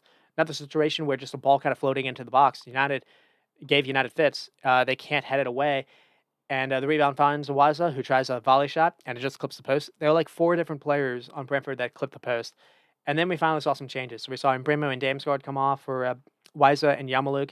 I thought both played pretty well. I was surprised the change happened this early. And then Man United made some changes as well. Garnacho off, Rashford off, Anthony on, Mount on, and then Lindelof can't continue. So that on comes Lissandro Martinez, which is a bit of a storyline as well. Lindelof looks like he might be out for a month. And looks like Lissandro Martinez maybe played a little early than he should have, and looks like he might be out for the foreseeable future as well. Only just returned from injury as well. And Rafael Varane had to come off in this game for a little bit of a knock. So Man United again having backline issues. And then we have the Tony show. So first one, he tries an audacious volley that just misses with his left foot. The ball is basically played from 30 yards. This would have been unreal to go in, and he just missed there. And then basically he scores, but it's offsides. But it didn't take long for Mbrimo to feature. And again, but what happens here is first Flecken is able to find Collins again with a pass wide open down the left channel, all alone. Collins carries it and then plays it to Mbrimo. What happens here is Mbrimo actually runs to Collins, and Maguire just does not want to follow him. Basically, Maguire wants to stay where he is. So Mbrimo gets the ball. No one near him. He's able to turn, and then because no one's near him, he's able to look up and has a free cross, and he's able to hit a very good cross to Tony trying to run in behind, and he's barely. I guess he just mistimes his run a little bit, but it's also a brilliant finish. It goes around. It's kind of a slide tackle kind of finish to get this in the inside corner of the net, and it would have been fitting to me had this been the opening goal because again, Rasmus is running to stop Flecken missing. Garnacho or Anthony is running at Aguirre. And again, there's just no one 30 yards between Collins. And again, when Mbrimo gets the ball, he runs towards Collins, and Harry Maguire's staying pat. So just Man United were just all over the place, allowing open space for anyone that was looking for it, basically. And Brentford were good at finding it. And then we have another chance for it. This time Mbrimo hits the post. So a free kick taken quickly by Flecken. Good ball sent in as well. Good delivery. And then he's trying to pick out Tony, but Tony's kind of falling down. And then it finds Mbrimo, and Mbrimo tries a volley, and that hits the post. And then out of nowhere, Man United get a goal and almost poached it or pinched it. So after being outplayed all game, they get their hero moment, like they always do, from a player that again was probably expected to have a bigger impact than he's had. Injured, riddled with injury all year. It's worth kind of saying that. But it is a nice moment from out, and it is a well taken goal. So Casemiro has since come on, and he does something that just McTominay wasn't able to do. Actually, have some composure on the ball. But first up, Anthony is getting the ball on the wing, He plays a minute role in this. He's able to fire a ball into the box. I think Hoyland does well to body someone off.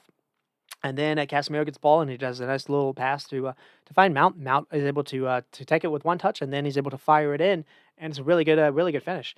And after that, he started to feel a little bit for Brentford, and they are able to escape with a point in the 93rd minute, 1-1. Ayer, Brentford get the point that they deserved.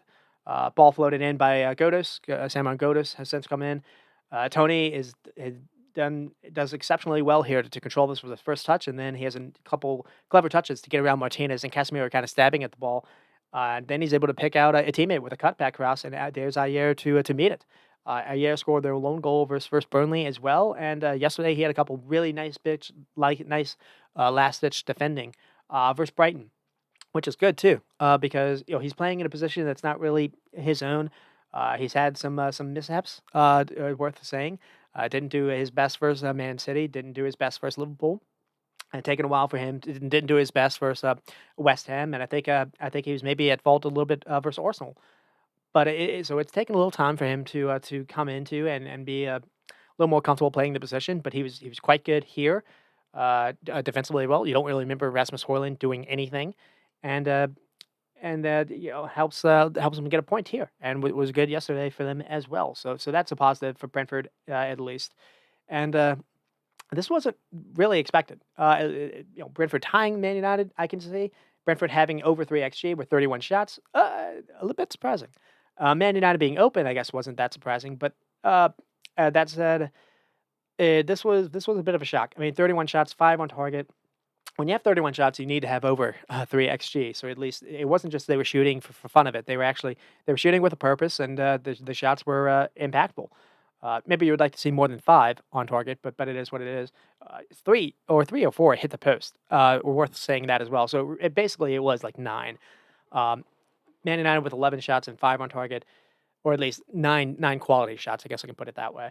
263 passes, not the most passes for Brentford, 70% accuracy. Brentford 47% possession. Man United 53. That's a bit of a surprise, but when you get 30 plus shots, you expect them to have somewhat even in possession. I will get started though with Man United. I'm gonna kind of go with them a little bit. Why are Man United always open, and basically the most open side in Europe, at least the most for a team that you wouldn't really expect. So I've always wondered, is it a Bruno Fernandes problem? In this game, it was Rashford and Garnacho were not really marking on the wings, but I don't even think it's that. It's also a problem of just having a midfield of just Kobe Mano. Wan-Bissaka and McTominay were passengers in possession, so that doesn't really help. But the theory I came across is Man United are a slinky, if you know what a slinky is. So when the front line presses and the back line stays where it is, the midfield gets stretched like the middle of a slinky. And that's basically what's happening in every single game. And so what happens when there are a couple ways to stop that. You don't press high with Bruno, with Rasmus Højlund, with Garnacho running where the ball is when the ball is at the goalkeeper, because that forces everyone else to play 20 yards higher up than they are. Otherwise, you're just leaving space everywhere. And that's what they do. It's a very disorganized press when they play. Usually they try to just kind of they try to play in between. They'll try to have the midfielders cover up the other ground. They're trying to leave at least one kind of holder in front of the back line. You can't play a high line with a Varane, with a Lindelof, with a Harry Maguire, when you have someone like Tony and Weiser that can run in behind you, because they were getting beat on that. So when Harry Maguire came on, what did they do instead? They stayed in like the 30-yard line. And so that just left that left too much ground for Kobe Mano to cover all by himself. And then you just saw that happening over and over again. And the funny thing to me is it's not just them having slow, immobile center backs. Brighton have Lewis Dunk and Van Hecke. They aren't really blessed for pace either. But Brighton were able to play very more compact. Their midfield line isn't 20 yards away from their back line, and vice versa with the front line. They take their moments to press. They're usually playing more of a mid block. I guess you can say. And it's very damning, I think, on Ten Hag because, just a few days later, after Brentford, looked like Liverpool, at least, attack-wise, Brighton were only or Brentford were only able to get 5 shots on them. So, it it is what it is. It's almost like I made a joke about it, I guess last week, but what they did versus Liverpool was almost like, "We'll allow teams to attack us and get 30 shots on us, and maybe we'll hope they miss because that'll leave the game open, and maybe we'll be able to pinch it in an open game where they miss their chances." And it almost seemed like that was the idea, to be honest, and it nearly worked, to be fair. As far as, some positives, maybe this will spark Mount, going forward, but it is a broken side. This is it's a side of individuals that it is not a pattern of play. It's get Bruno the ball, and when Bruno gets ball, can Bruno find an attack player with the ball? Can he make something happen? Uh, when they can you when you're doing build up, it's just not just booting it upfield. It's not like they're trying to play possession football from the back because it doesn't seem like they're good enough at doing that. Out of possession is an unorganized mess, because, again, you can't have Garnacho and Højlund, running at Fleck and just kinda by themselves. It doesn't feel like it's organized. It's very instinctive. It's very individual, and so that messes things up too, and it happens every single game week. Uh, and really, the other thing too is the only player to me that looks comfortable receiving the ball when someone's near him is Kobe Mano. So it makes sense for him to play, but he's not anyone. There's no one really near him, and it's a lot to ask on this like 19-year-old. So they need to find someone that fits him better. They need to find some help for him. Casemiro hasn't really been able to do that this year. He doesn't really have the legs that he had last year. I think his edge it maybe caught up to him a little bit. Maybe Ericsson could be the only one. Ericsson can be a liability defensively, but at least he can do stuff with you. Uh, he's similar in that respect, where he's not going to be a liability out of possession. At least that would probably be the idea. McTominay does not work at all. He's not a midfielder by heart. He seems to want to get into the box, want to try to be a goal scorer. Uh, Anytime he's tried McTominay, at least starting him, it hasn't worked. Maybe when McTominay comes off the bench, that makes more sense. It seems like that's when actually he's played his best games. But yeah, and it doesn't get better. Up next is Chelsea. I think they have Chelsea today, and then yeah, it looks like they have Lisandro Martinez and Lindelof out again. I don't necessarily know what Varane's status is, so it's going to be Maguire and someone for their back line. So we'll see. We'll see what they're able to do. They have Liverpool on Sunday. I'm probably going to eat my words because I'm attacking Man United the week before they play Liverpool, and they did just beat them. It was a 3-4 game. It could have been, I mean, both. It was so open. It could have been 8-8. I mean, it felt like I don't know how many goals that Liverpool screwed up. It felt like Rashford screwed up a couple of times. So who knows? Who knows how that game will go? But whether or not Man United fire Ten Hag at the end of the season or sack, or they stick with him, it this isn't working, and he's got to find a way to change that. In the beginning, they were actually a quite a decent organized pressing side, and that was before I guess all the injuries at the back happened. So they gotta go into recruitment, and and I mentioned how Ineos is their owner, or at least a minority owner now. I would bet everything that I had. I guess I shouldn't do that, but I would bet a pretty penny. Their number one target in the summer is going to be Todibo, who plays on Nice, who will be a center back that could help them out a little bit.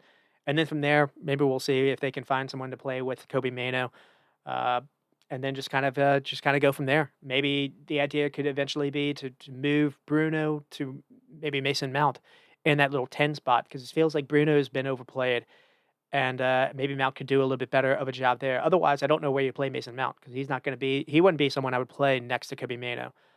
He would be almost like a smaller version of McTominay with someone that's a little bit better on the ball, but he's probably someone that's going to want to leave that space and to try to go for goals himself as well. It's a different kind of player, so that would be kind of my thinking. But that just is me. Um, and then with Brentford, I don't want to just spend all the time talking about Man United. I was a bit surprised, but Mbeumo didn't start, but Weiser was quite good on his own. Yarmolenko looks a player though. Only 19, a lot of career ahead of him, obviously, and it'll be interesting to see if Thomas Frank's able to feature him more. I think he got a start yesterday as well. Very interesting to see. Maybe he'll feature for them, full time next season. Another thing too is they're doing this without Christian Norgard, and Norgard has been one of their most important players for the last few years.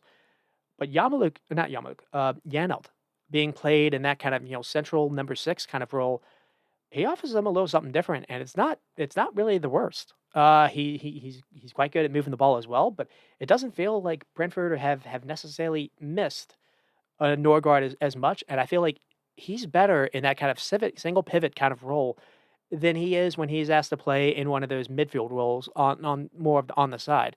Sometimes maybe he just sees the field better. I don't really know what it is, but he looks he this is the best he's looked in the last couple of games when he's been given this kind of role, as opposed to when he's been asked to be a little bit more of an advanced kind of midfielder. Roslov and Lewis Potter on the wings, both were getting down and both providing pretty good service, and just in general, their calmness on the ball was much better. Now, again, Man United just play with an open field, so it's almost like a scrimmage sometimes. But still, you still have people running at you with your heads cut off, whether or not it's organized or not. You still have to have the patience and presence in mind to know where your teammates are and to make the right decisions. And they weren't turning the ball over; they weren't just giving the ball away like they have in the past. Uh, I mean, it's not like for like, but the when they played Everton back in September, and I mean Dyche teams are much more organized, so I can't really use this. But Dyche teams are playing with a Tarkowski and a Braithwaite. They have to play with a high line. It's not the easiest thing to do. Now this was without Tony that day, uh, but it's risky. But they also were able to just get turnover after turnover by just having Decoy running at a Flecken or uh, at a Nathan Collins or at a Pennick, and you didn't have Pennick this game. So it's just this is a different Brentford team than what we saw in the beginning of the season. Um, Now that said, they weren't able carry out on this momentum to play Brighton, but and they're still not out of this. They still have a bit of a ruck, but I do think this is the best Brentford played all year. It's not just Man United sucking. Brentford needed to make the right plays when they did, and Ivan Toney uh, to kind of to do a little cap is magnificent, and he showcased all his skills this game. I'm really unlucky he didn't score multiple times, and really any kind of in every game. They can. It feels like he'll probably going the looking at the schedule, he's probably going to be the best player on the pitch. He's going to give them a chance a serious chance to stay up, as long as he can stay fit. And it, again, unlike with Holland, it feels like it's impossible for him to go missing. Maybe he'll have a poor game where his touch isn't necessarily the best. Maybe he's just missing every opportunity, but he's going to get touches. He's going to touch the ball at least 30 plus times a game. He's going to create for others. He's got a great a crossing delivery as well. And just anytime when heck, when Brentford have the ball and it's not even a corner kick, they've got this long throw in, and they're really good at causing trouble that way. Just Tony, regardless of who he's against, will give any center back problems. So you can just bully ball in the air, and he feels like he can battle anyone in the air. Uh, I do think this performance should give them serious belief and confidence that they can stay up. They have enough to stay up.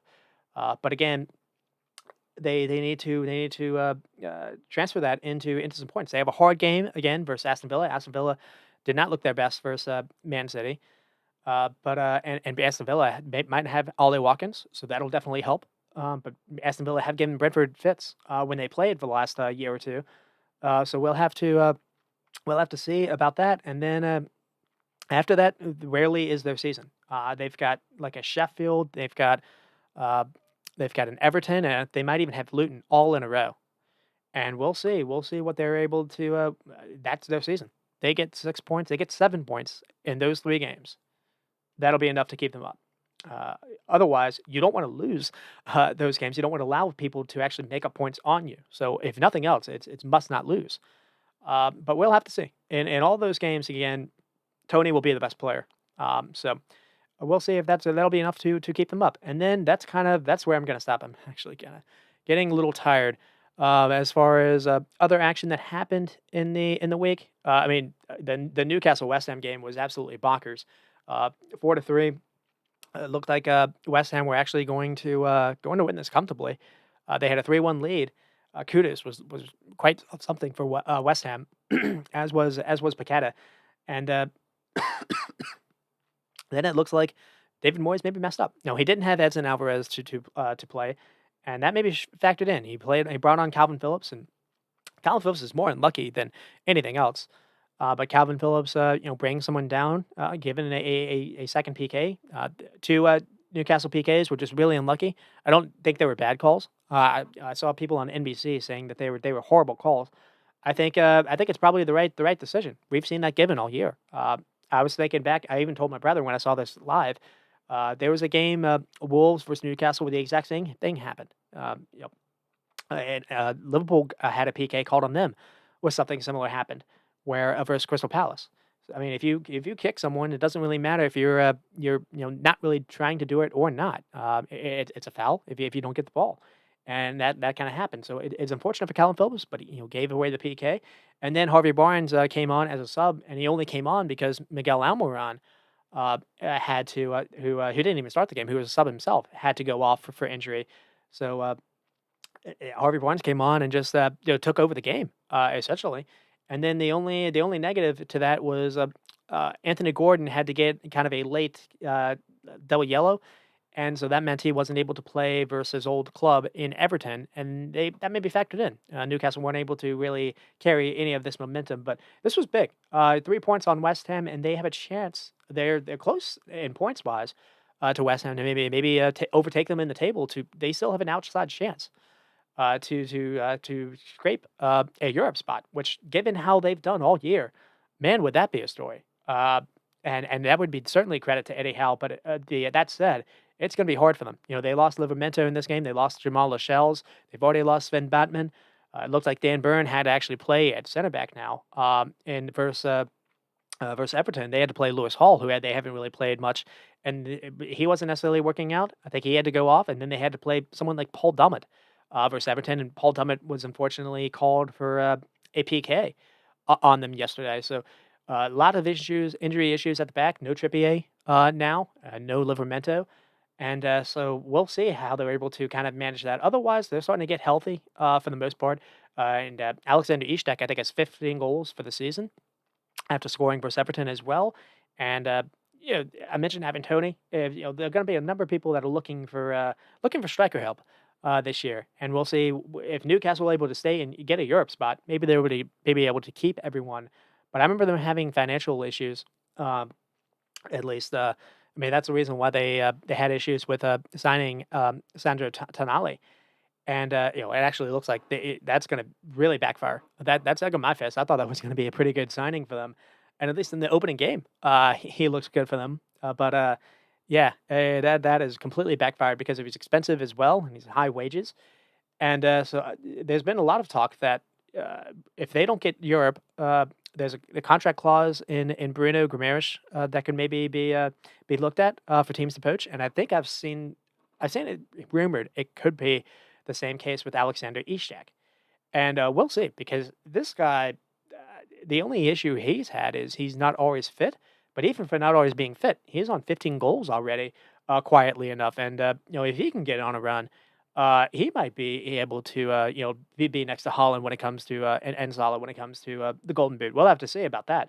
Uh, and then with West Ham, unfortunate for Moyes, but it wasn't able to. They were able to kind of bounce back a little bit. They got a good point versus Spurs yesterday, so it's still it helps that Newcastle weren't able to get more than they did versus Everton. So I think they still are above them in the table, but we'll have to see. Those injuries are going to definitely show up a little bit. And then moving on, what else did we have? We had Chelsea and Burnley in a game that wasn't really expected as well. Now Chelsea made a mess of things versus Leicester before we had our little break, and that was maybe that was just kind of a storytelling of what was to come, because they needed a red card versus to actually beat Leicester City. They had a 2-goal lead and they let it slip, and they let it slip because they were a little sloppy on the ball, and they were sloppy in the ball in this game as well. and they got lucky. They got a little help as well because they got kind of a little bit of a gift with a red card in this game. I think it was Assignon that was sent off, and it was insult to injury as well because the red card led to a PK, and they were able to get the first goal with the PK. But then Burnley were able to company was sent off, so company's decisions, or it was Craig Bellamy, uh, brought in they brought in Josh Brownhill, and that was a very clever of a sub. They were able to bring on an additional midfielder, and Brownhill had a very good second half. He led to an assist. He had a little cutback ball that Josh Cullen was able to uh,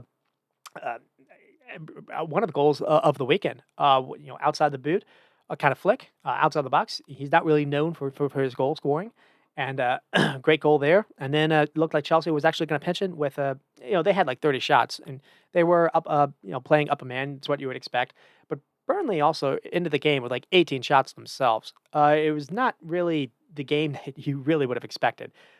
Even before the red card, I think they had 12 or 11 shots, so they were being competitive. There was a chance that arguable that either team could have really won this. Chelsea's second goal was very nicely worked with a little Sterling and Cole Palmer action. It was very interesting to see. Caicedo was taken off, so it was only Enzo kind of playing as the lone midfielder, and then you had just basically an attacking five.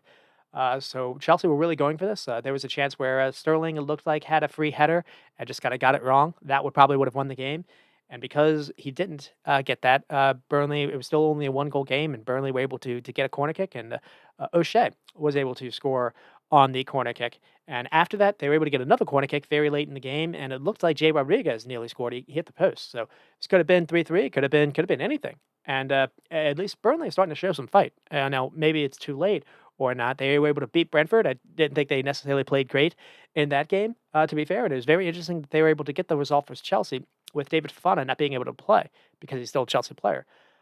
So we'll see if Burnley have something up their sleeves for the final 10 games or not. They are starting to at least be competitive. That game versus Arsenal wasn't that long ago. That was only a month ago when it looked like things were done and dusted. So we'll see if they're able to make some noise towards the end.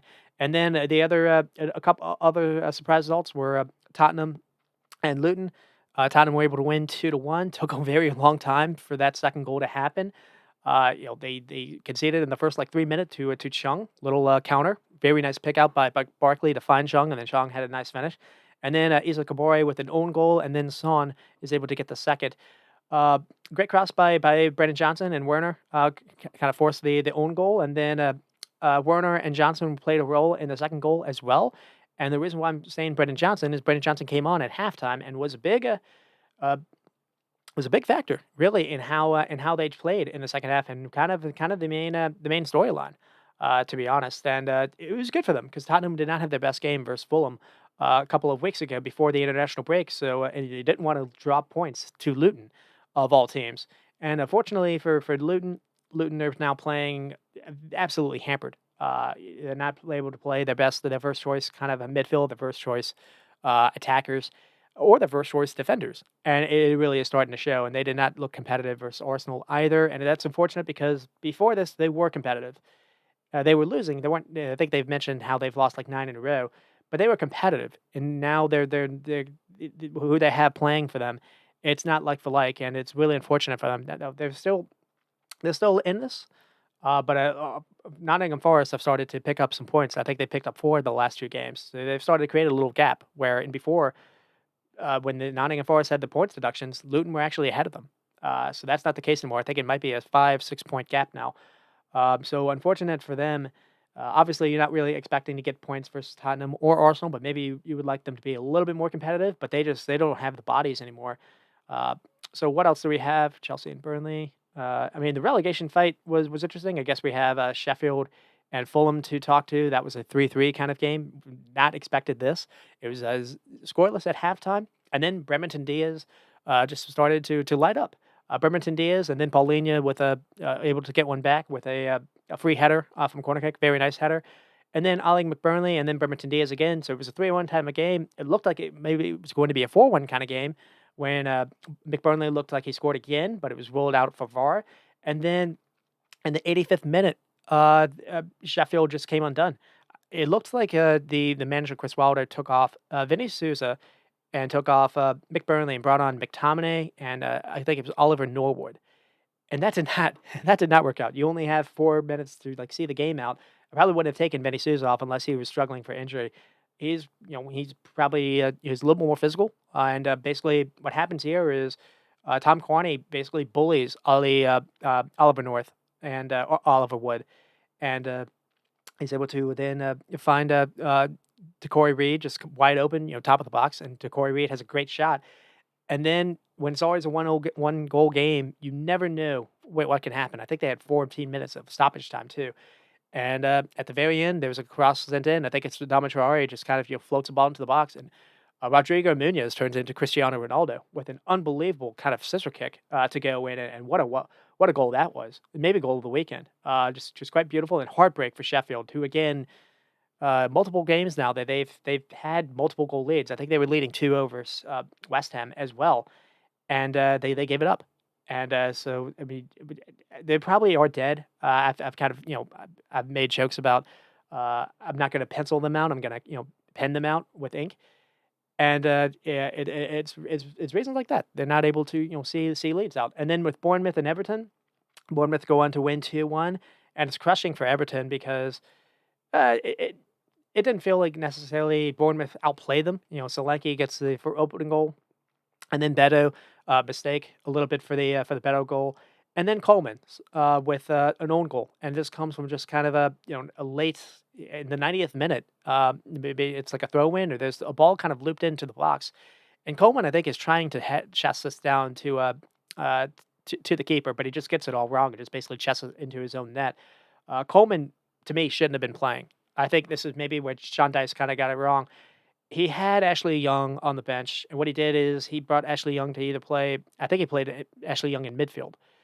I would have taken Coleman out at that point. He was struggling a little bit too. For the Solanke goal, I think it's Lloyd Kelly gets on the ball, and Coleman doesn't want to get near him to stop the cross off. So I thought Coleman was poor. Coleman had to play because Mikalenko wasn't able to go. That forced Ben Godfrey, who's been the right back, to play on the left. I would have played Ashley Young, who's like 38 years old, but he's got more pace through his legs than Coleman. Coleman looks kind of done, and it's unfortunate for him. But he's also last year he broke his leg, and he was also up there in age as well. It's probably time for him to retire the boots, and it's unfortunate that this is kind of one of his last few moments. But it is what it is. He cost his team some points here. Uh, and then Everton, at least to their credit, were able to get something yesterday, with Calvert-Lewin kinda getting a late PK, for them, and it was big for at least Calvert-Lewin to score. Beto scored here, but it's another one that's like neither of them seem to be very reliable, I guess you can say. The thing with Everton is they just don't look like they can create at all. So it's one thing for the strikers not to be able to score, not really able to create much.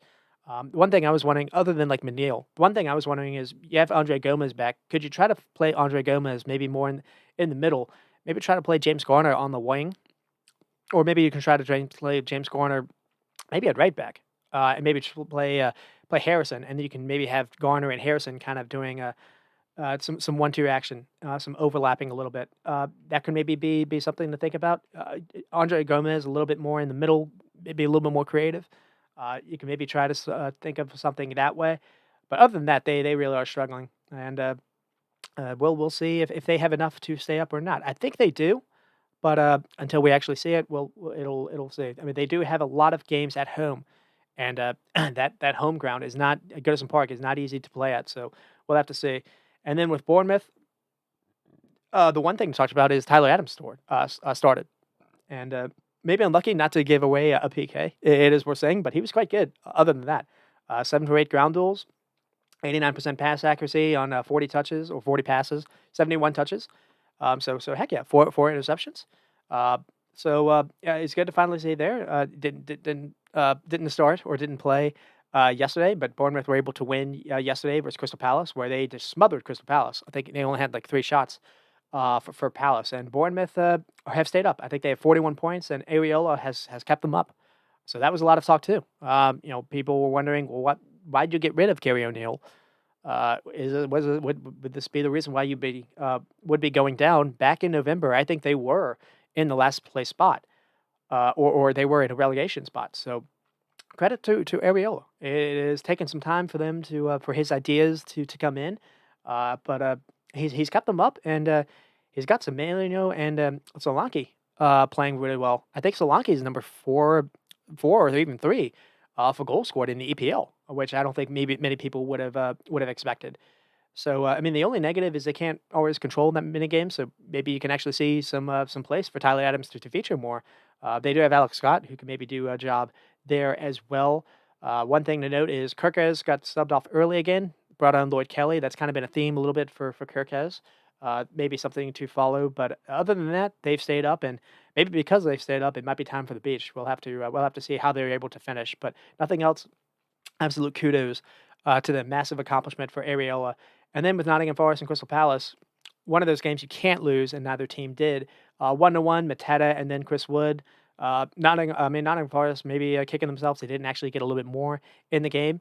One thing to note is Gio Reyna actually got a couple minutes here. I think he got like 20 minutes to showcase a little skill, and was able to get some minutes yesterday. That Nottingham Forest absolutely murdered Fulham. So Nottingham Forest again, getting points when they absolutely need it, and getting goals from Chris Wood when they absolutely need it. No Taiwo Owani. Good to see. And another thing that's you know, it's good that Jay Rain is able to play a little bit in that pivot role because he's not going to play over Morgan Gibbs White if Morgan Gibbs White is available and fit, as we've seen. I mean, Morgan Gibbs White just took over Fulham yesterday and had the nice little cross to play in Chris Wood, and actually Jay Reyna played a little role in the goal for Chris Wood, and it's a really nice header for him as well. And then Palace kind of kicking themselves because they only really have Eze to create. Uh, and he was able to, make a couple moments, but that was kind of it. And they did nothing yesterday, so it's starting to maybe get some hit with injuries, and we'll see what they're able to do versus lo and behold, Man City next week. It could be a rough Saturday for them. I'm a little bit worried about Palace. I think Everton have enough to stay up. I don't know if Palace though. Palace have at least a little of a gap between everyone else. But if those teams go on a run, you could see Palace slide into this. So we'll have to see that. That could be a fear. And then with Aston Villa and Wolves, Aston Villa go on to win 2-0. Wolves are playing without absolutely no one of note in their attack line, and they're at least competitive. And then the thing with Aston Villa is they lost Ollie Watkins in this game, so they weren't able to play him versus Man City, and that was kind of unfortunate. I mean, it looks like Emery kind of went into the City game with a injured squad, and he didn't really want to risk further injury. He rested Paul Torres, uh, he rested Leon Bailey, and he played a game that did not have the most known names, unless you're like a massive Villa fan. Missing Metacalf. So this Irabong was kind of the midfielder. I think Morgan Rogers was played. So I mean, Morgan Rogers I think actually had a role in the assist, but yeah, they did not have their best game versus Man City, even though it was a 1-1 game nearly going into halftime, and then they had a terrible wall that just gave a goal to Phil Foden. So City went into the halftime with a 2-1 lead, and then just some Phil Foden show in the second half. Here, they get the goal from Moussa Diaby, and then Konza, a little bit of he's trying to find John Duran, but it's just kind of one of those kind of freak crosses with the spin that's able to go in. It's a good moment for Konza. And good moment for Diaby. Diaby's taken a while for him to catch on, but he's starting to put some in product a little bit, which is really important. Going back to even that Luton Town game, he had the key assist or key kind of goal. He had the key assist versus West Ham a couple of weeks ago as well. So it's taken a while for him to get comfortable, but and I thought he was good versus Man City in those moments, just a little bit unlucky. So that's where we are with there. And then with Wolves, Gary O'Neill is doing everything he can. I think the only player of note that can actually do anything as far as an outlet, creative outlet, is Ait-Nouri, and Ait-Nouri is starting to actually attract some people online that are starting to know his performances. But other than that, no Neto, no Cunha, no Wang, no Mario Lamina. It's getting rough. They're kind of bare bones a little bit for options, but at least and they're in like at the 10th place spot. So the injuries, I think the only thing here is it's going to prevent them from maybe having a look to dream about Europe and having a super special season. But other than that, coming into this, you appointed a manager like a month, a couple weeks, 5 days before the season even started. People would have maybe had Wolves to go down, and O'Neill has kept them up as well. So credit for O'Neill. You can't keep probably repeating myself a little bit there, but I can't stop doing that as well. And I think is that maybe it? There might be a couple other lots of draws yesterday to touch on as well. Let's see. That might be it. That might be it. Do Chelsea